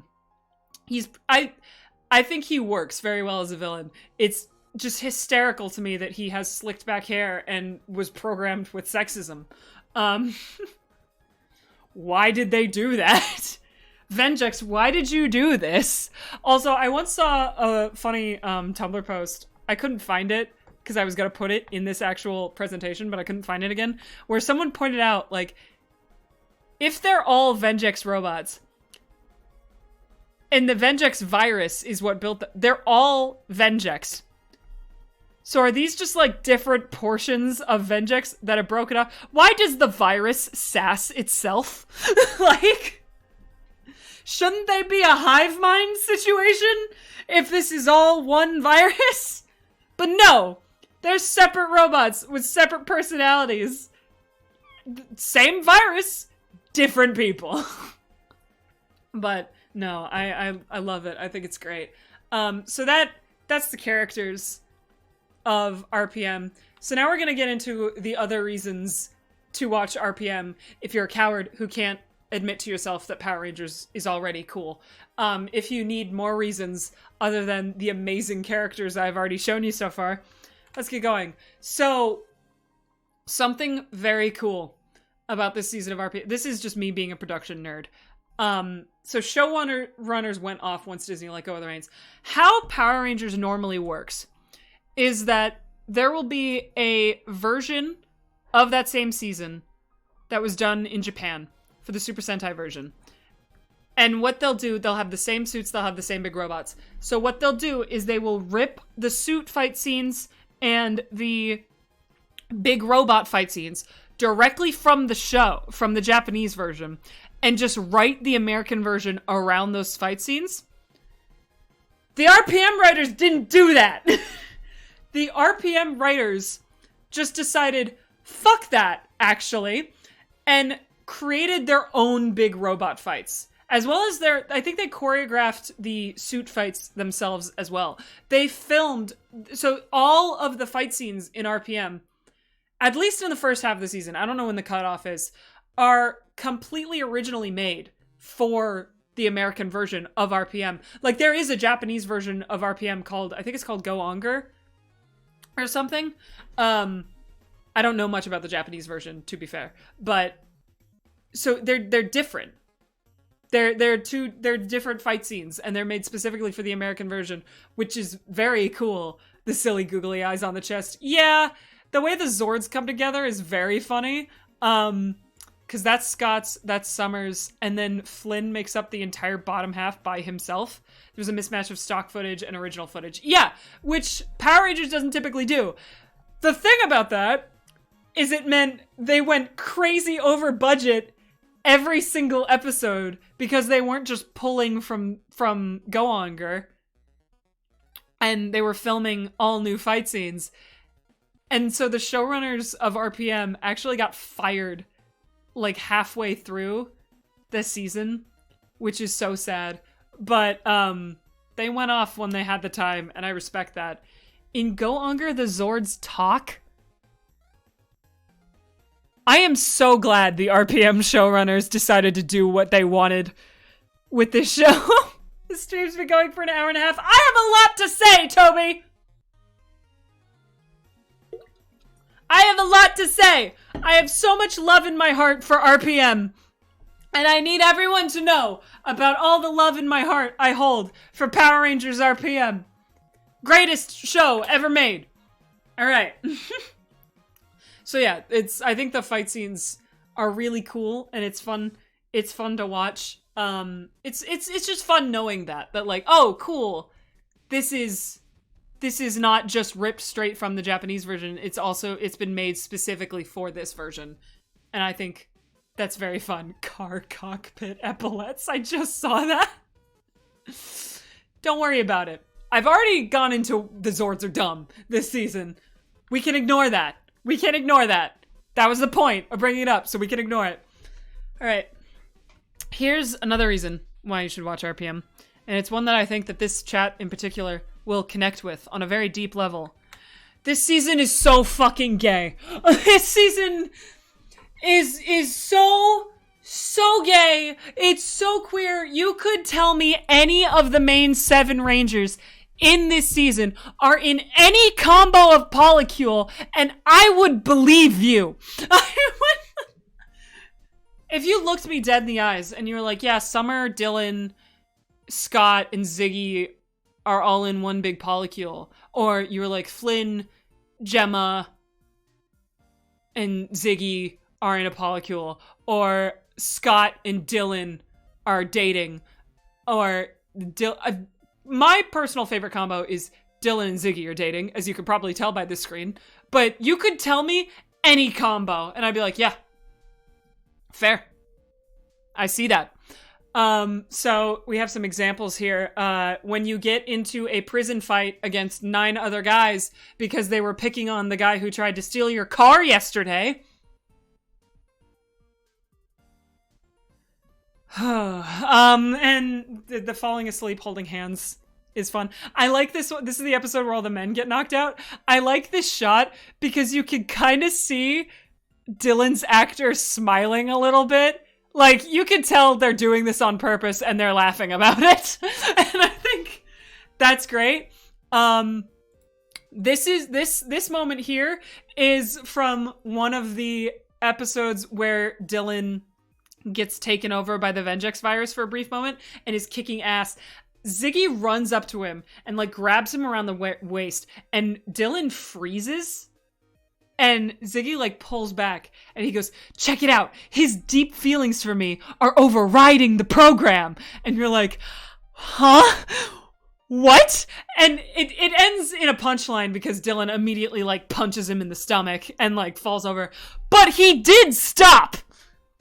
Like, the thing the show refuses to acknowledge is that did make him stop for a second. He was throwing literally all the other Rangers off him across the room with no problem, but Ziggy grabs him and he stops for a second? Suspicious! Suspicious! There's no heterosexual explanation for this hold either. This pose right here, when you hold the bro so tenderly. Look at that hand placement. Look at where he is. Look at how he's holding this man. You can't... Why didn't I move this photo right here? That's a much better place for it. I'm sorry. Also, do you remember the time that Ziggy jumped off a skyscraper completely unmorphed to save Dylan without hesitation? Because I think about that every goddamn day. I think about that every goddamn day. Every single day I think about that. There's so many moments between these two where you're just like, there's something very fruity happening here. Please also see the episode where Scott and Dylan spend a whole day handcuffed together, because that had an energy. Look, I believe that Dylan and Ziggy are in love. All right, I really do. I believe in this whole season that Dylan and Ziggy are in love with each other. I also believe at the same time that Scott and Dylan have had hate sex at some point. Look, I very much believe that at some point during this season that happened. All right, you can't tell me it didn't. Dylan and Scott are extremely enemies to lovers. They're rivals rivals to lovers coded. They're extremely rivals to lovers coded, and it's very funny. But yeah, it's very gay. Good gay season. It's excellent. This season is a multi-shipper's wet dream. I'm not even gonna lie to you. Like I said, you could tell me any of the Rangers are in love with each other, and I'd be like, yeah, sick. The ones they push Gemma and Flynn, which is actually very, very cute, and I'm here for it. I am here for Gemma and Flynn. They work very well together. He holds her back from being absolutely insane, but she encourages him to follow his dreams and be more creative. So they work very well together. I like them as a couple. They also push Summer and Dylan. Like I said, it works. I'm not mad about it. Ziggy's better, but I'm not mad about it. And then they also push Ziggy and Dr. K. And it's not bad, but I do believe it is entirely fueled by the fact that the actors themselves were married. I don't know if they were married at the time of filming this, but they got married at one point and divorced. So, but I don't see Ziggy and Dr. K working. I'm not mad about it, but I don't see it working. Dylan and Ziggy are top tier for me, personally. Everything else I can agree with, but it's not my top tier. All right, so let's get into the miscellaneous category. Also, this is my favorite GIF of all time. My favorite GIF of all time. Thank you so much, Power Rangers, for blessing me with this image. That is, in fact, Ziggy diving into the car. So some other notes about Power Rangers RPM. There are 5 cartels in the last city on Earth, and one of them is yo-yo themed. Another one is candy themed. It's very... We want to do the mafia, but also this is a kid's show. So what sort of themes can a kid's show mafia have? Yo-yos. And candy. Did you just say GIF? Yeah, I swap between GIF and GIF. I don't give a fuck about how it's pronounced. I'm not a part of that internet discourse. Whatever comes out of my mouth is how it's pronounced at that moment. It could change within a second. Yes, I'm a switch. Wink. All right. So, so remember this over here, this prison fight. It's a Jello-based prison fight where they can't legally say the word Jello. It's so funny to watch because the whole time Dylan's like, I'm getting some dessert, and they're like, you're getting the lime. The strawberry dessert? And he's like, I want the strawberry dessert. And they're like, the lime dessert is just as good. And it's like, then you won't mind the lime dessert. I just want my dessert. It's like, it's Jello. Someone, for the love of God, say Jello before I die. I'm gonna die. It's so funny. It's fucking great. Please remember, he gets into that Jello-based fight to save Ziggy. Because Ziggy gets in trouble in the prison, and he does it to save Ziggy. He has only known Ziggy for 24 hours at this point, because, you know, you totally get into a Jello-based prison fight against 9 other dudes for your bro that you met yesterday. Listen. Ziggy may be the idiot, but Dylan is the simp, alright? This is the facts that Power Rangers is too cowardly to tell you. Dylan is the simp in this relationship. He's just really good at pretending he's not. The one episode where all the men get knocked out, that was fun. That's an episode where the girls just get to kick ass for a little bit, which is very fun. It's a fun vibe. I like that episode a lot. They also have a behind the scenes episode that includes a bloopers reel. That episode's really fun because it's very, like, it's obviously, like, we're explaining the production process to children. So it's a little bit dumbed down because it's meant for 8-year-olds, but it's still kind of cool to be like, oh, that's how they did this. Like, they'll show them doing the stunt jumps and how they edit things and how they do stunt driving. And it's fun. I like it a lot. It's very dumbed down for children, but it is still cool to see. All right. I'm not going to spoil it because I want you all to watch that. That's the point of the stream. The point of the stream is for you all to go watch Power Rangers RPM when this is done. I'm not gonna spoil it, but Dylan, Tenaya 7, Ziggy, and Dr. K have some of my favorite character arcs of all time. They have great plot twists. Well, maybe not like great plot twists in terms of, wow, I was so surprised. Like, you could see some of them coming, but they're just fun. Like, the way they're written is fun and well written. I really like their plot twists. They do a good job with that. Dr. K has a cannon in their fridge. That's not important to the story, but it's important to me that you know that. That she has a cannon in their fridge. At one point, she's trying to get Dylan to train because he has an invincibility shield that he hasn't learned how to use, and he's blowing her off, and he goes to get a snack out of the fridge, and a fucking cannon just emerges from the fridge and shoots him. And he goes flying. And it's amazing. There's a cannon in their fridge. Because why not? Oh, also, actual Ranger science. So many Power Rangers shows just like kind of gloss over how the Rangers themselves actually work. Like some seasons are like, oh, it's magic. The powers come from magic. Blah, blah, blah. Or we tapped something tapped into the morphing grid. Yay, we did it. Power Rangers are here now. Woohoo! And like, that's fine. You don't have to go in depth with how the Power Rangers work, because again, this is a show for 8-year-olds, and all the 8-year-olds need to see is cool dudes in cool suits beating the shit out of bad guys. But one thing I really like about RPM is it's actually set in an alternate dimension from all the other Power Rangers seasons, because it's the one where humanity is fucking dead. So they actually, like, I don't know how based in real life science it is, but it kind of feels like, here, chat, you'll get this. You know how in Fable SMP, we have science in Fable SMP that's not like science that is exactly the same as what happens in the real world, but in universe of Fable, it's how the world works, and we like use it to like continue parts of the story. That's what happens in RPM when it comes to the Power Rangers.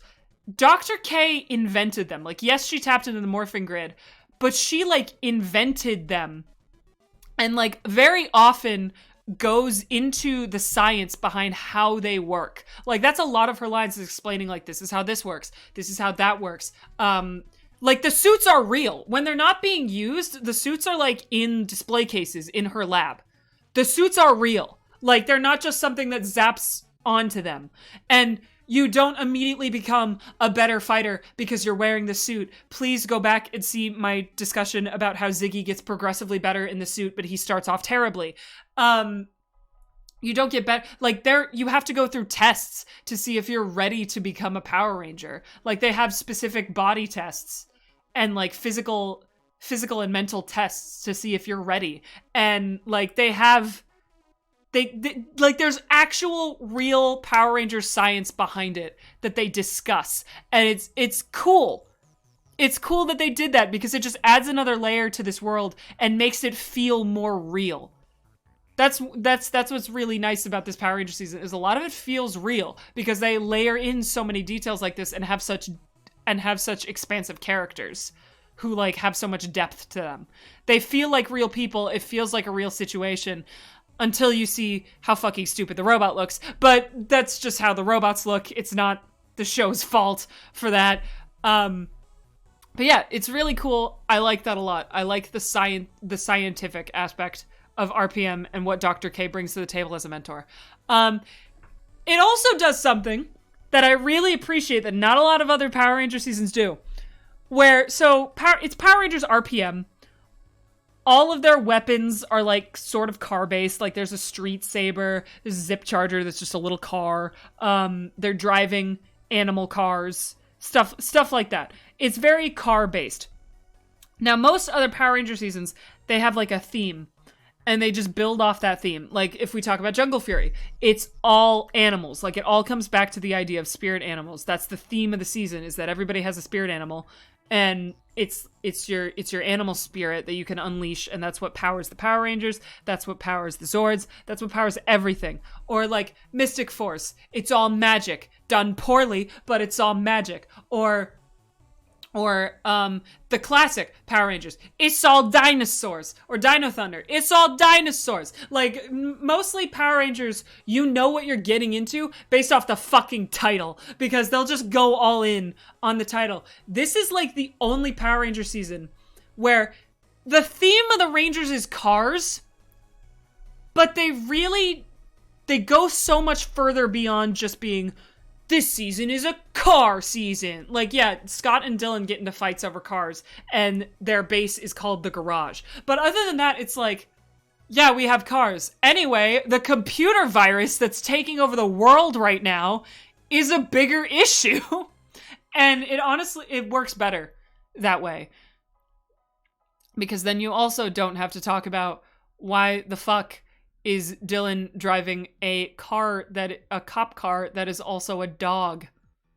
They just look like that, and they don't care to go further into it. It's like, the part about them being Power Rangers is almost second to why they need to be Power Rangers. And I think that really works for this season. It's like, we don't care that they're Power Rangers. What matters is that they are, and here's why they have to be. Like, here's what they have to fight. And that's the important thing. No one gives a fuck if, like, Dylan's latest weapon looks like a gas nozzle. It's a weapon. He can use it to kill the evil robot that is going to hurt his friends, and that is the important part. And I think that's really cool that they did that. Because it's not about the how, it's about the why. And that really works for this season. Also, I'm not gonna tell you who, but know that this season has the guts to kill a Ranger on screen.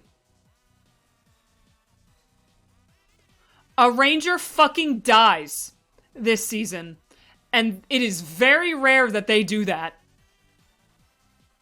It's very rare. I think the only other instance where a Power Ranger fucking dies was in Lost Galaxy. Because in Lost Galaxy, the Pink Ranger dies at one point, and they have to replace her. But yeah, this season has the guts to kill a Ranger. Not gonna tell you which one. One of them fucking dies. It's insane. It is actually insane that they do that. I cry during that scene. Unironically, I cry. Because it's a lot. Because not only do they show them dying, they show the rest of the team watching it happen. And they all just, like, are standing there in shock. And you're like, oh my god. Oh my god, they're dead. They're fucking dead for real. And it's insane. It's fun. It's so good. It's so good that they do it. It's great. But yeah, we're coming up on 2 hours here. And so now I shall leave you with what is possibly the greatest scene in the history of all of Power Rangers. Because it comes from RPM. This is the greatest scene in the history of Power Rangers.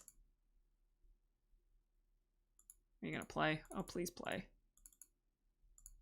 Come on, there we go. Red is the perfect one. Black is the brooding bad boy. Green is the clown, and yellow, well, she's the girl. So what are you supposed to be? I'm Scottish. He's Scottish.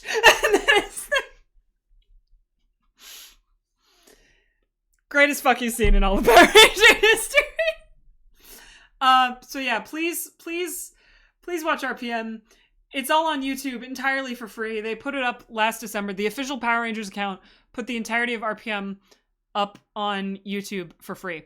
And now I know we've been going for almost 2 hours, but I want to ask you guys, do you want to watch the first episode together?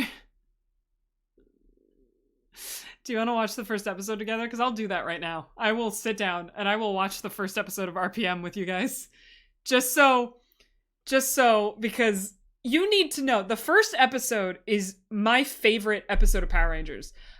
Because they present it in such a way where you fucking forget that it's Power Rangers until the last 5 minutes. And then they kind of like, oh fuck, we have to make up for lost time. And then it is nothing but Power Ranger for the next 5 minutes, to the point where it almost hurts. But all right, hang on. I'm gonna switch over here to big face cam, and I'm gonna pull up this episode. We are gonna watch Power Rangers. We're gonna watch Power Rangers together. And yeah, Power Rangers RPM. Let's do this. Let's do this. I want to watch Power Rangers with you guys because I think it'll be fun. And I don't know if Twitch will allow this, but you know what? It's fine. It's fine. Who cares? Okay, that's the wrong one. That's the wrong window. Boop. All right, give me 1 second. All right, there we go. I just need to adjust the screen here. Let me just real quick adjust the screen. Do I know if Twitch will allow this? No, I don't. But, oh, whoops, that's the wrong thing I'm looking at. Oops, I'm adjusting the wrong thing. Ah, okay. I'm gonna, really quick. This is for entertainment and research purposes. Exactly. Look, the Power Ranger company themselves put this all up on YouTube for entirely free. I'm gonna go ahead and say I can do a movie night with you guys. Especially since I just spent 2 hours talking about why this show is the fucking bomb. It is a YouTube video, you're not pirating. Exactly! The company put it out themselves, alright? And I think I actually also wanna, I'll put a face cam in the bottom corner. Hang on. Hi, it's me. I'll make that smaller. Just because I want you to be able to see everything.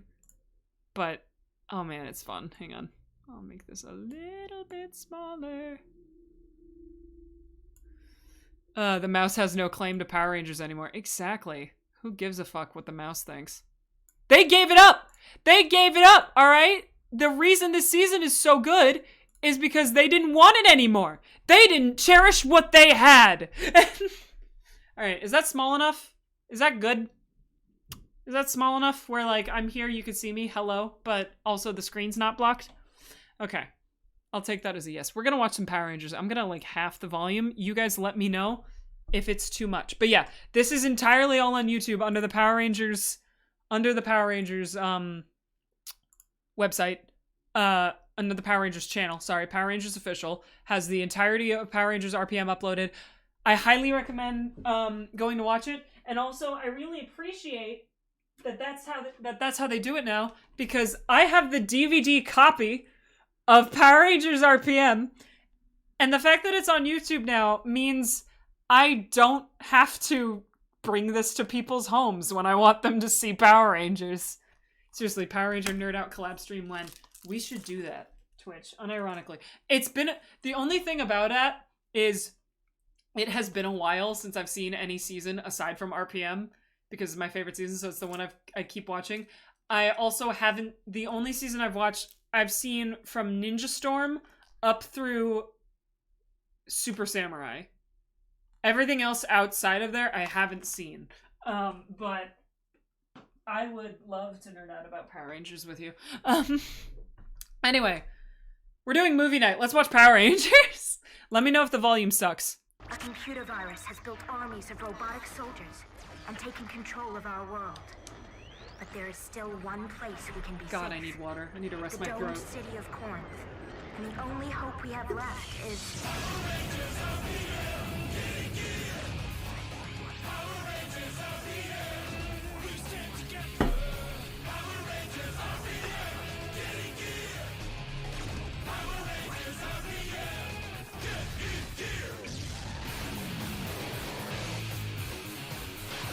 Oh yeah, there's Power Ranger comic books. I don't think RPM has their own set of comic books. I think they appear in some of the comics, but they don't have their own set. Only a certain amount of the seasons have their own comic series. Oh yeah, they're dark. It's fun. Because they're comics. They're not kid shows. They can go further. Anyway, here we go. Listen carefully, okay? We don't have a lot of time. It started 3 years ago.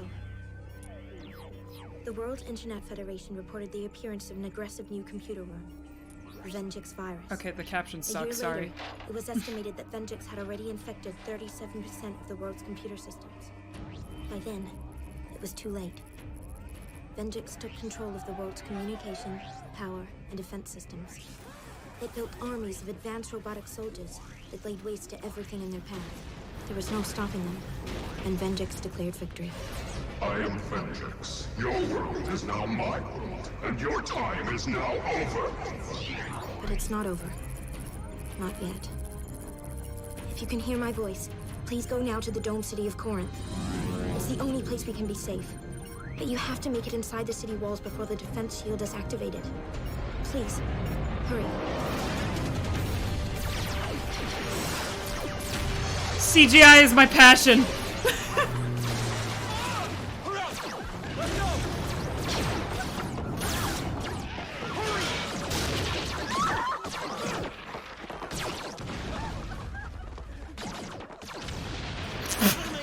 Colonel Truman!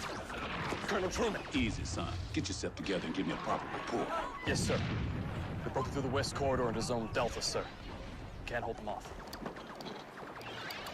Eagle Squad? We lost contact with air support over an hour ago, sir. What should I do, sir? Go shoot at something. Sir, yes, sir. 80% of his lines are the word sir. It's great. Hang on, folks. Best boy! All right. There, you no good pile of worthless. Alright. Aye. This'll be your stop, little lass. There you go. Thank you. You're most welcome. You! What are you doing behind the wheel of one of our transports? I would be driving it. What else would I be doing? And you made it through the entire Venjix army in one piece. Aye. Well, maybe a few paces, but, you know, we made it. You better get these people out of here. Aye. I'll get myself out too, if you don't mind. All right. Next stop, Corinth Square. All right, I'm pausing it real quick because I just saw I had a redeem. Also, hi, Cal. Anyway, his name's not Finn, it's Flynn. Fake fan. Because DM Kirito asked for a whale fact. This entire stream has been full of whale facts because the ultimate whale fact is that RPM is the best show ever made. Thank you.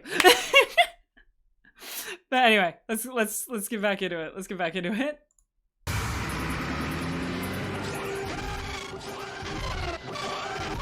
Combat! Everyone inside the city walls now!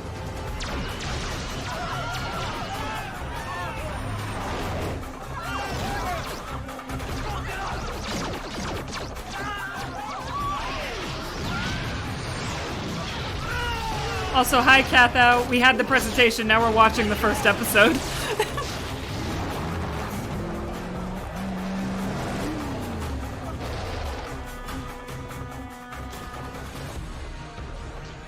Stand by to raise the shield. But, sir, your sons, they're still... On my signal. Fall back!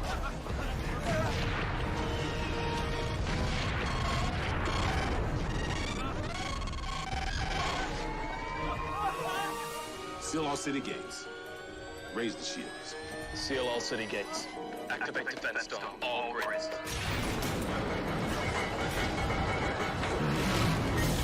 Sir.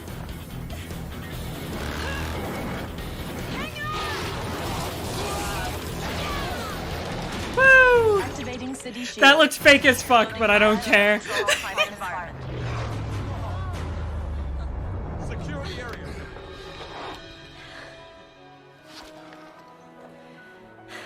See? I told you. Eagle 2. Eagle 2, report. Where's Eagle 1? Eagle 1 is down, sir. He's gone. Dismissed. Oh, but Dad, I said dismissed. Come here. Let me look at that arm. Sir, do you suppose... I mean, what if there are people still out there, sir? Then heaven help them. Because we can't. Is that not the hardest fucking line for a Power Rangers season to open on? What if there are people still out there? Then heaven help them, because we can't. Huh? This is... Someone went off in the writer's room, and I love it so much.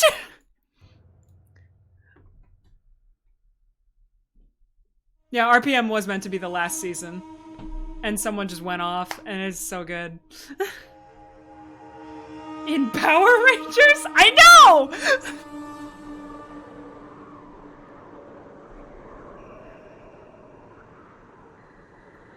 Oh, the Samurai is bad. Let's not talk about Samurai. That was the first one I ever saw. I don't know how it got me to like Power Rangers, but I was 10 and stupid, so... Samurai is one of the worst seasons.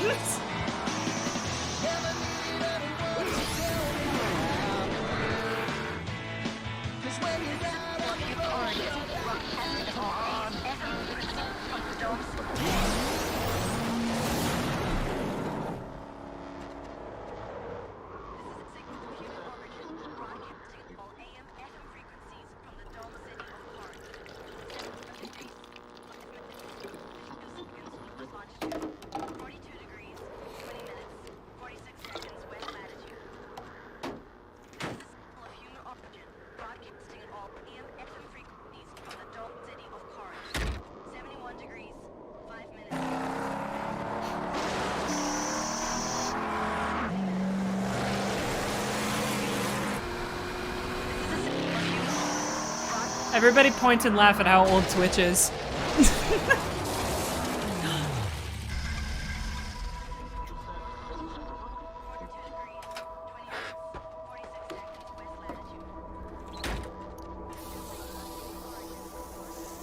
Talk screen clear. Oh no, he's hot!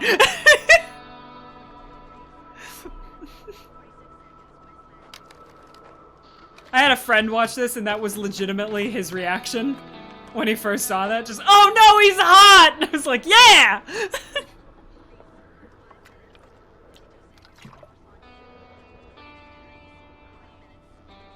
Also, writer moment.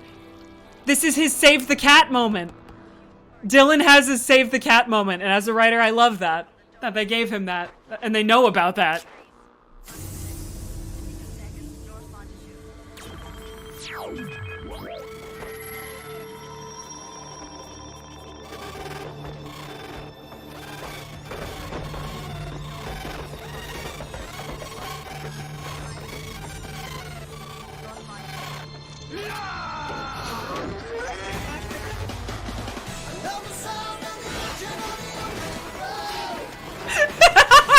I love this editing choice.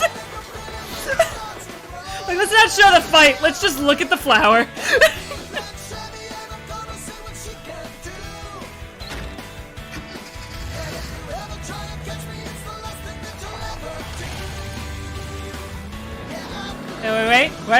Wait. He's just legs.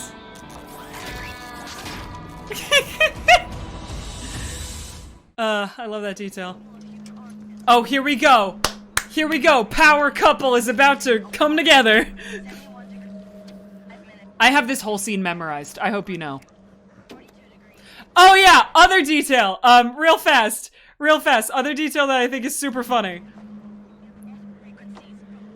Where's that shot again? They wanted him to look like he had a cigarette in his mouth, with like to have a cool guy with a cigarette in his mouth, but they didn't want to encourage kids to smoke, so he just has a collection of lollipops. He just has a collection of lollipops in his car, and I think that's amazing. He just has lollipops, and I love that detail.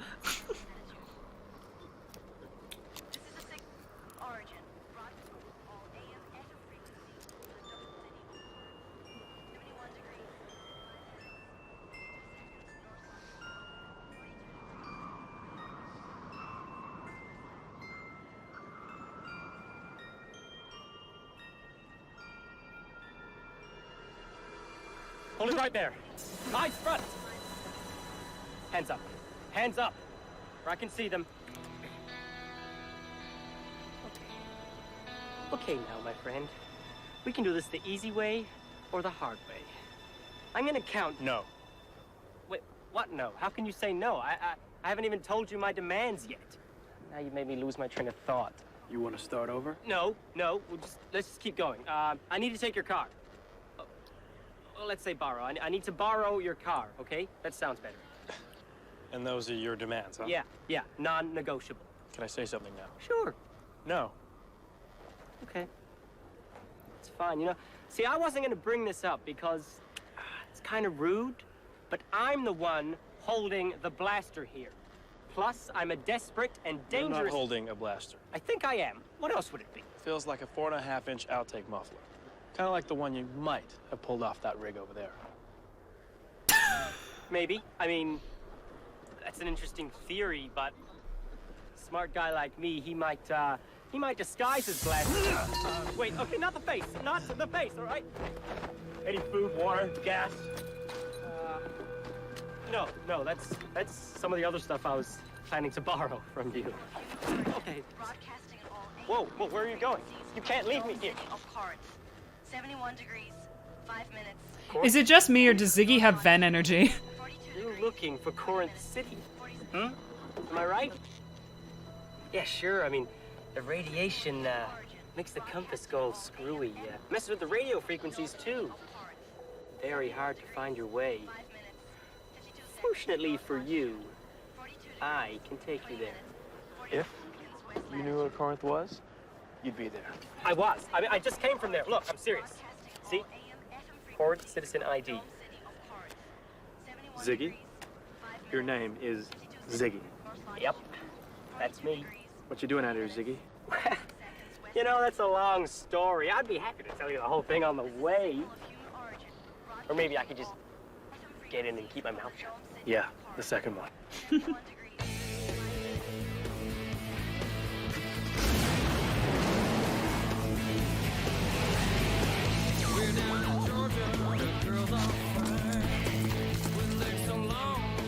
So, you still haven't told me your name yet. I don't know. You don't know if you want to tell me your name? I don't know my name. Well, where are you from? I mean, who are you then? I don't know. You know, if we're gonna be partners... Wink. I feel like we should work on our communications... Oh, wait! See? Ziggy promises, Ziggy delivers. Corinth City. Now, we probably want to pull off the road here and just wait until dark. We can't stop. What?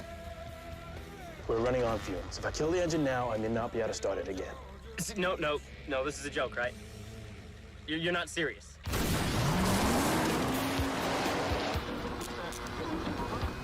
Okay, stop. Time out. Look, we need a reality check. All right, let me spell this out for you. No one has ever run the barricade into the city during daylight. Understand?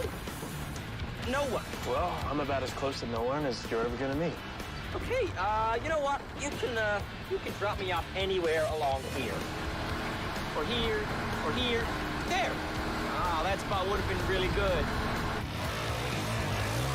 It's a perimeter patrol. I love that they put those goofy little guys on bikes.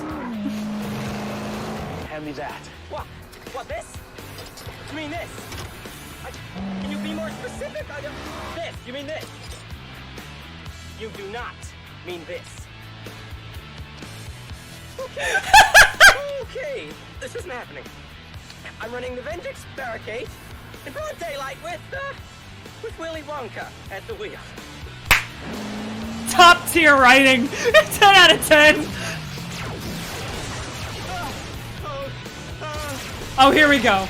This is so not how physics works, but I find this hilarious.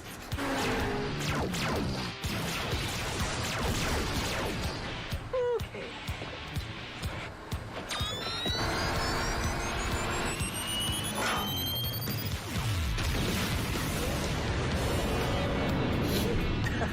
Remind me never to get on your bad side. Trust me, you're already there. Okay, cool, but not. I think we've got enough time to turn around and back up before we hit the Vengeance barricade.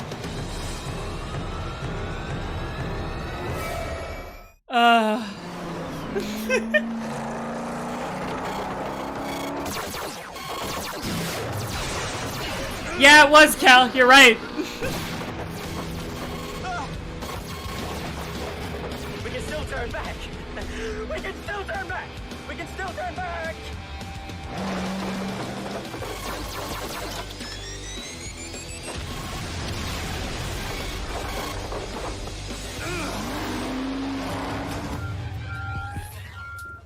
Sir, we're picking up an incoming biosignal.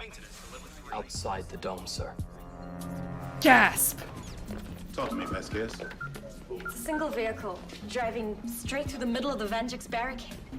Definitely human. One or maybe two biofields. And which is it, one or two? The scan must be off, sir. It's reading 1.5. Alert Dr. K. It's reading 1.5.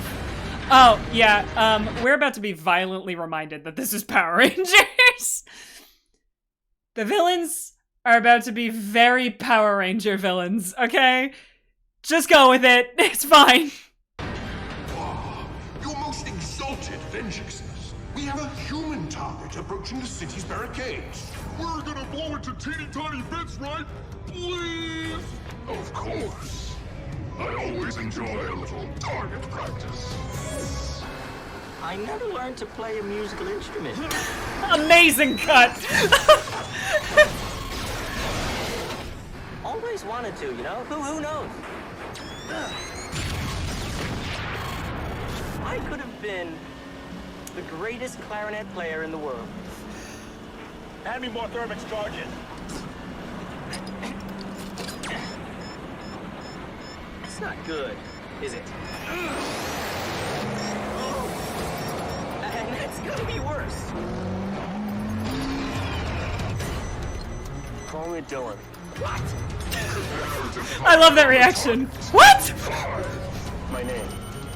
You can call me Dylan. It's been nice knowing you, Dylan. 3, 2. Hang on. Also, not how physics works. But fuck it, who cares? Unleash the Generation 5 attack bot.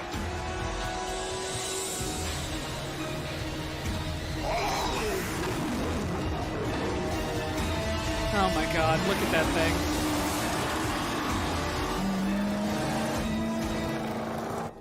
They made it. Oxygen levels are good. Dr. K. Lower the shield and open the gates, please, Colonel. There's going to be infiltration before we can power the shield back up. Understood. My team is on the way. Alright, this is the point where it's almost like, we gotta make up for lost time! Throw all the Power Ranger stuff in there! I'm alive. We made it. Not yet.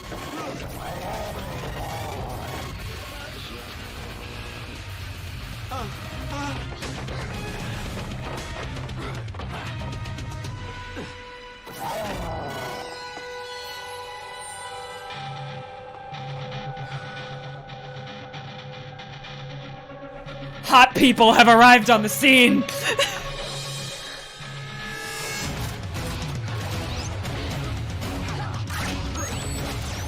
Ready! Ready! RPM! Getting gear!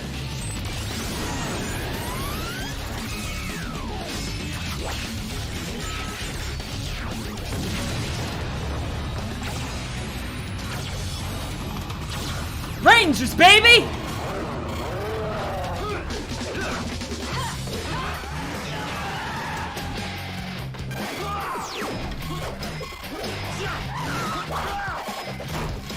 It's the OG polycule!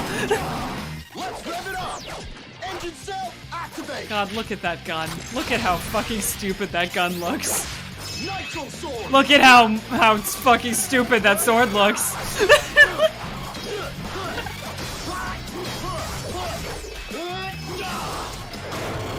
Do you understand the theme yet? It's cars!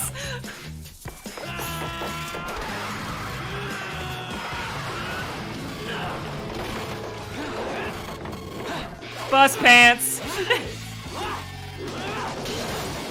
Flynn drives the bus is the pants, bus pants.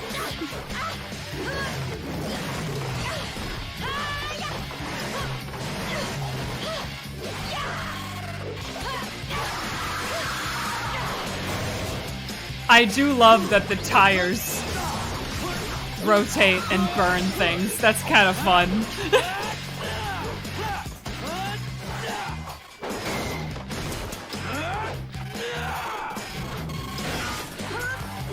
Wheels on the they're the tops of their boots.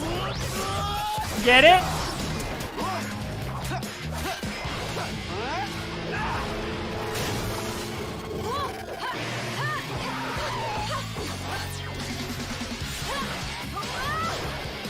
Whee! Yeah, it's fun. I like the fight choreography in Power Rangers. It's fun. Sometimes it's dumb, but it's always fun.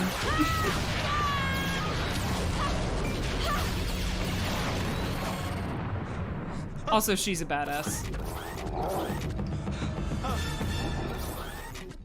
Uh-oh.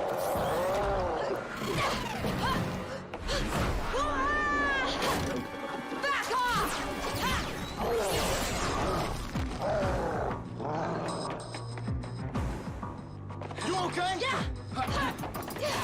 Let's go.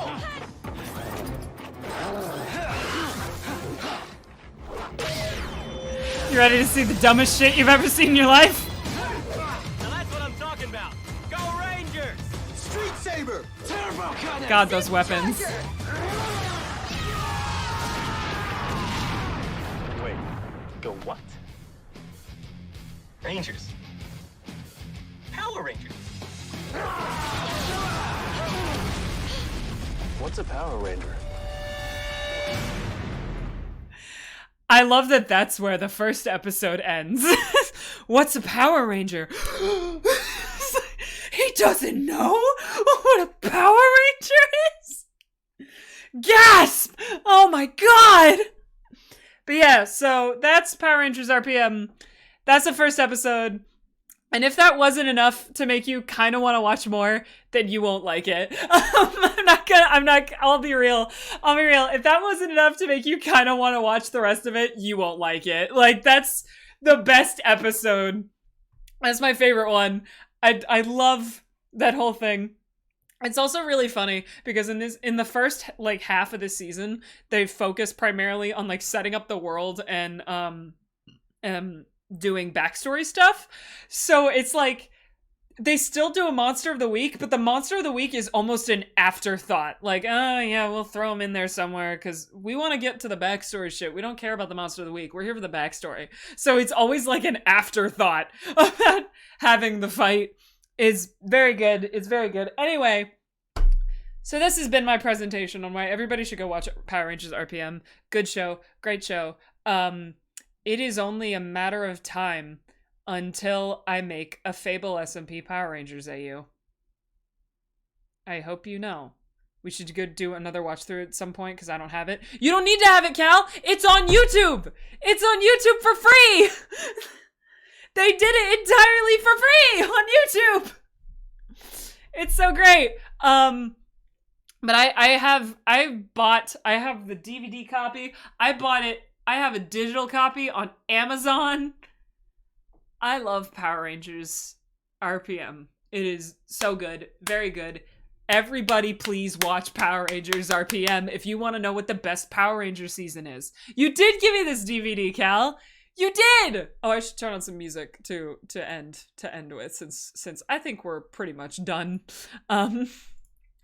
I've said my piece. You have heard my argument. You know my opinions on Power Rangers RPM and why I think everybody should watch it. You are an enabler. But yeah, every single fandom I've ever been in, I've given a Power Rangers AU. That's how you can tell if I'm super, like, I joke about the different levels of hyperfixation I have on a fandom. Level 5, like the top level for me having a hyperfixation is when I make a Power Rangers AU for it. That's when you know I'm at top tier fandom based for it. Yeah.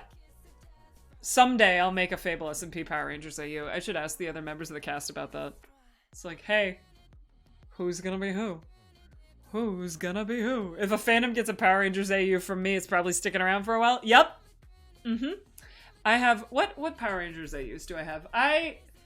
There's some that I've like never written them down, but they like exist in my brain.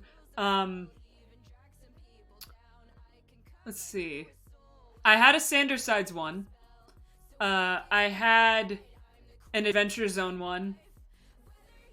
What are some of the other ones I had?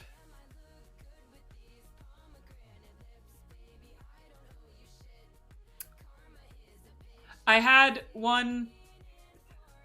Twitch will find this funny. I had a rare drop one for a period of time.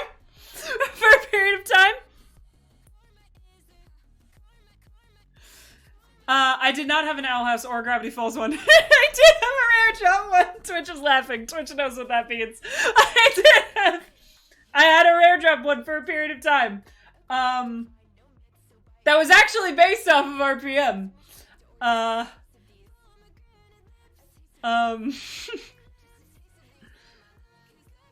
Yeah, I didn't do a Voltron one. A Voltron one's too easy. A Voltron one is too easy. Voltron is just Power Rangers, but like more homophobic. The least likely folks to be Rangers. Hey! I thought it was cool. I knew you had at least half of an idea for your TC2G. I probably did, yeah. I don't remember that one, but I probably did. I wouldn't put it past me. I had a Dream SMP one! I had a Dream SMP one! I forgot about that! I did have a Dream SMP one! That one was fun, too, because I played off of Dino Thunder for that one. Oh, man. What I think those are the ones I had. I had a Dream SMP one, I had a Rare Drop one, I had a I had a Sandersides one. Baldur's Gate 3 Power Rangers. No, don't put that thought in my head. Raven, what have you done? Don't put that thought in my head. Yeah, so it was Rare Drop, Dream SMP, Adventure Zone, Sandersides. Those are the 4 big Power Ranger AUs I've had. Gonna send something over Discord? Okay, you do that. Have fun. But yeah, if I love something a whole bunch, the easiest way to see that I love something a whole bunch is that I give it a Power Rangers AU. I should put you on blast one day about our silly little Sandersides AU. Don't! Because then I'll have to talk about why I don't like Sandersides anymore. Hey! Oh my god, that looks amazing! Twitch, are you Zordon? Is that you? Are you Zordon? Are you Zordon? Nice. Good. Putting people in silly spandex is in fact a love language. For me, yes. Yes, it is. Yes, it is. I have to figure out, like, if I were to do a Fable SMP Power Rangers AU, where it would be based off of. Because, like, there's different...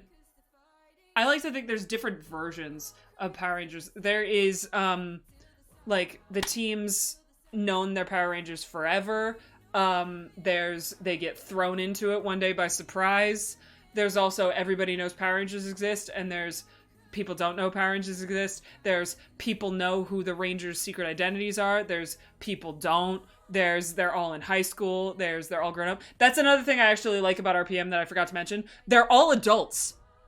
Like, they've had jobs and shit. It's not children being thrown into a war. It's fully formed adults who know what the fuck is going on. Yeah, so, which I appreciate. Are you a magic-based team? Are you a science-based team?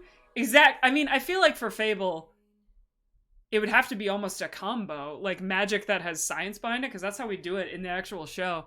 But you could build, like, 4 or 5-man bands out of the Fable PCs, too. Yeah, that's the other thing. Who's on the team, who's not. Like, who's on the team, who's not. But then there's also different kinds of rangers. Like, my favorite trope of all time is the ranger that could be brainwashed to the bad guys. They've done that multiple times. Like I said, Dylan with the Vengex virus fights the team.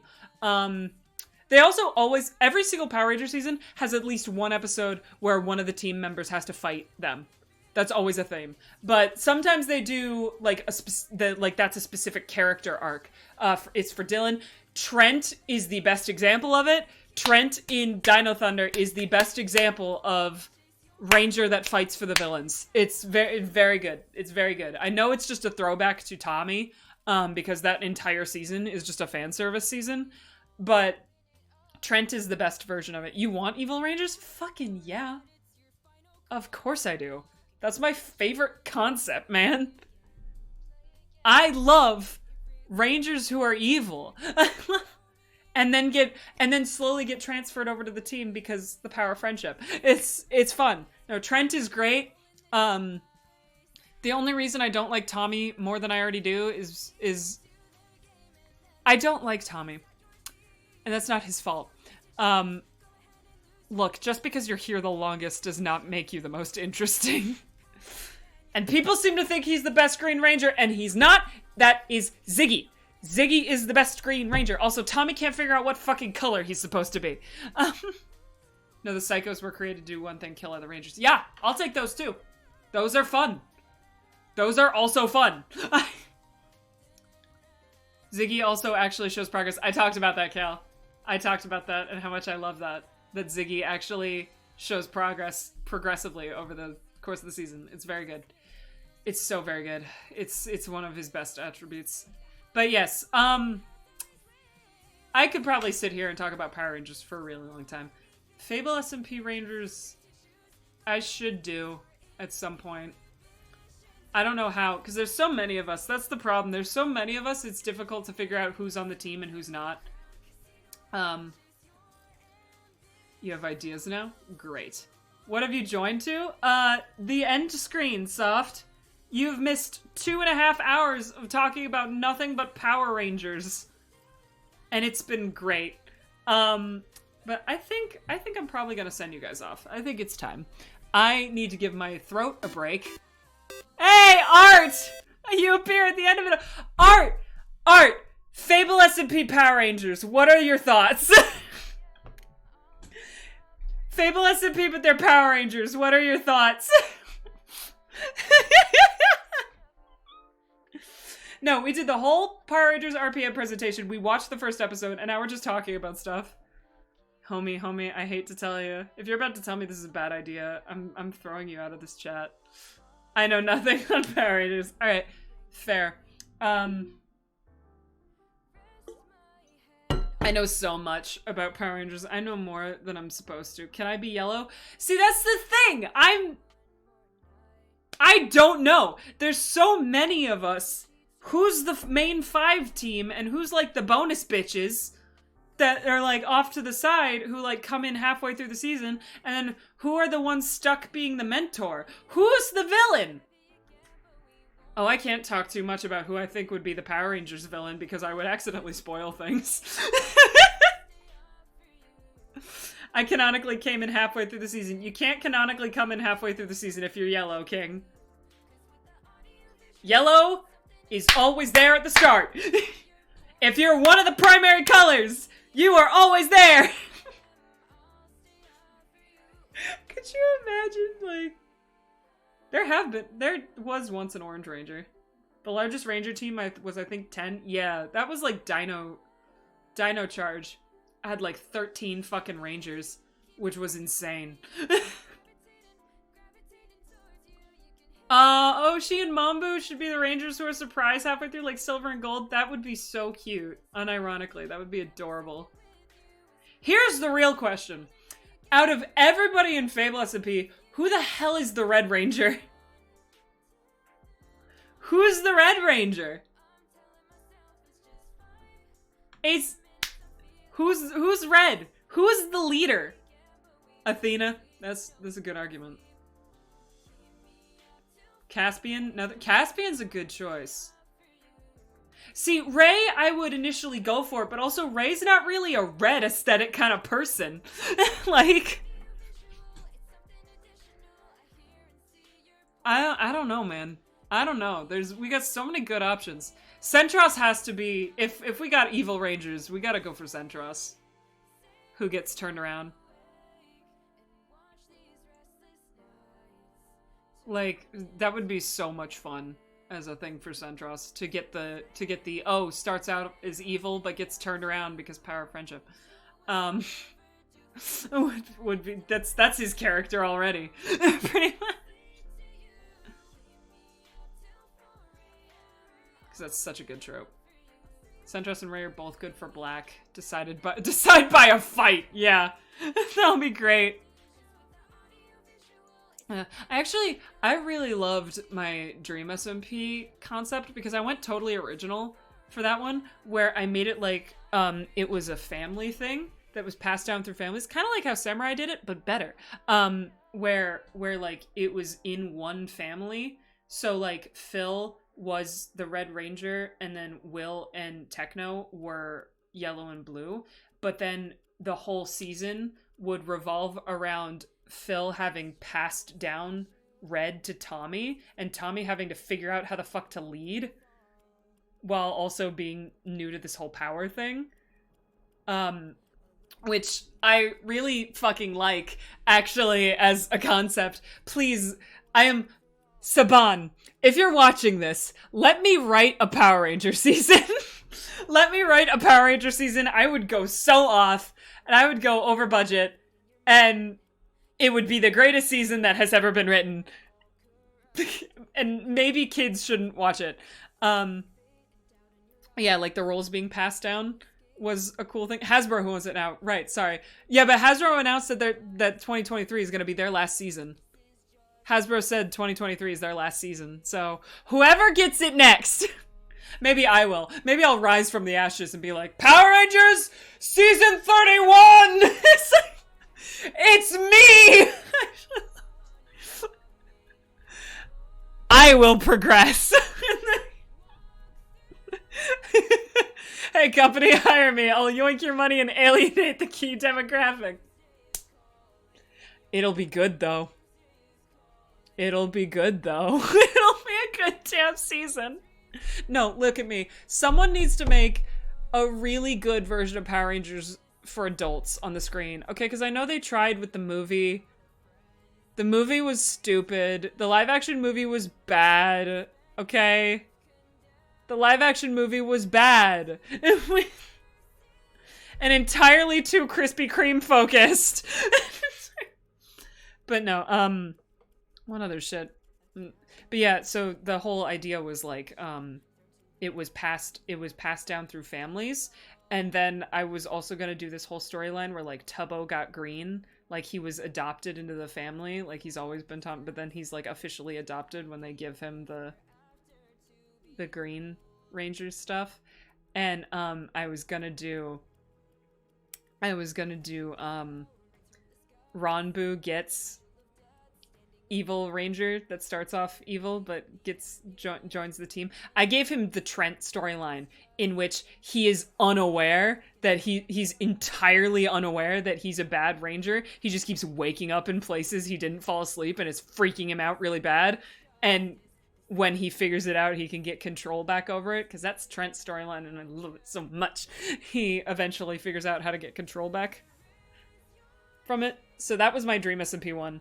And I really fucking love it. You just like to give Ranbu amnesia-based trauma? Hey, they did it first! They did it first! They did it first! The reboot that's in the works will apparently be more adult-focused? Cool. You didn't catch the end of stream? Shut up! I like talking about Power Rangers. I like talking about Power Rangers. Leave me alone.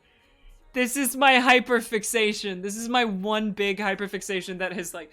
Because I've had other hyperfixations that like... You know how you hyperfixate on something and then like it kind of goes away for a little bit and then like 4 years go by and all of a sudden you're like... I love this now. For me, my very first one was Power Rangers. I've never stopped loving Power Rangers. I've never stopped loving Power Rangers. That is a fact. I've never stopped loving Power Rangers. But yeah, Fable SMP Power Rangers would be so fun. And I should do that. I should look into Power Rangers for Fable SMP. Because it would be fun. If you ever got diagnosed with autism, this would be why. Yeah. That's fair. That's fair. Honestly, my Power Rangers hyperfixation is the reason I should look into getting checked if I am autistic. Honestly. Fable Rangers. But yeah, like, it would be fun though. It would be fun though. Who do you make the villain? Do you go for Endirion or do you go for Fable? Because they could both be killer Power Ranger villains. Honestly. Either way. Do you want the fun mind control lady? Or the used car salesman bitch? Like, who do you want? Who do you want? What could also be fun if you wanna go the Fable route would be clear your schedule for the next Pyro's release. We've been talking for almost 3 hours about Power Rangers. What would be fun if you went with a Fable villain route is you could have Ven take on the evil ranger thing, who eventually comes back thanks to the power of love and friendship. I don't know. I'm just like spitballing here, and I should probably stop before I like accidentally spoil something. Like, consider with Fable, redemption arc. Maybe I rattled that around like a slinky.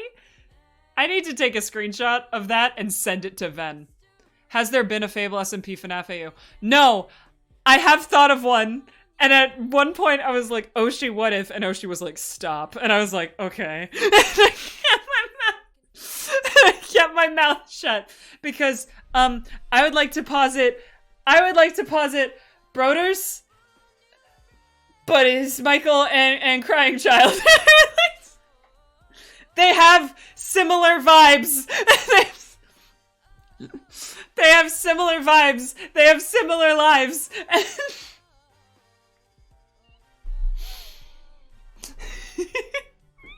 No, listen.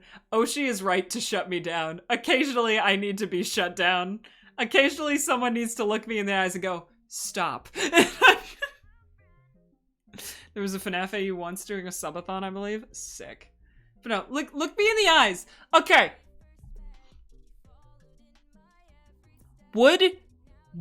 Okay, look me in the, would Sherb accidentally get Ray's frontal lobe bitten out from a prank? Probably. This is not up for debate. If he accidentally did this, if they accidentally did this, no one would be surprised. No one would be...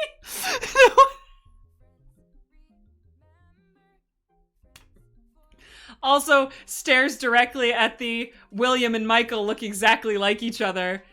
Sherbert and Fable look exactly like each other. Stares at that. Stares. I need to stop. I need to end stream. You guys have me talking about so much shit.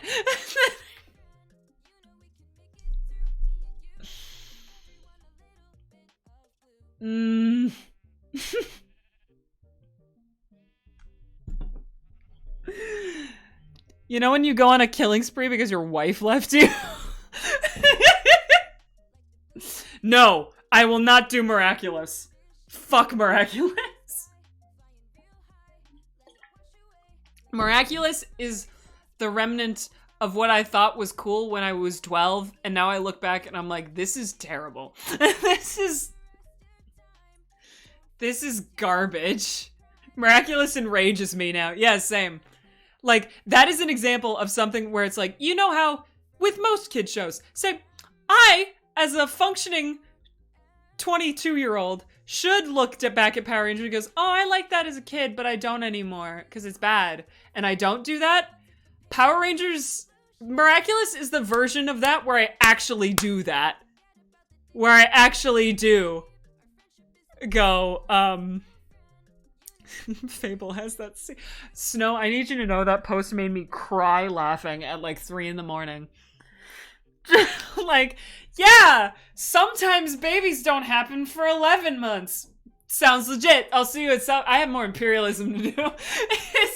I cried laughing over that post the first time I read it for like 5 minutes. Oh, man. I lost it. That was so good.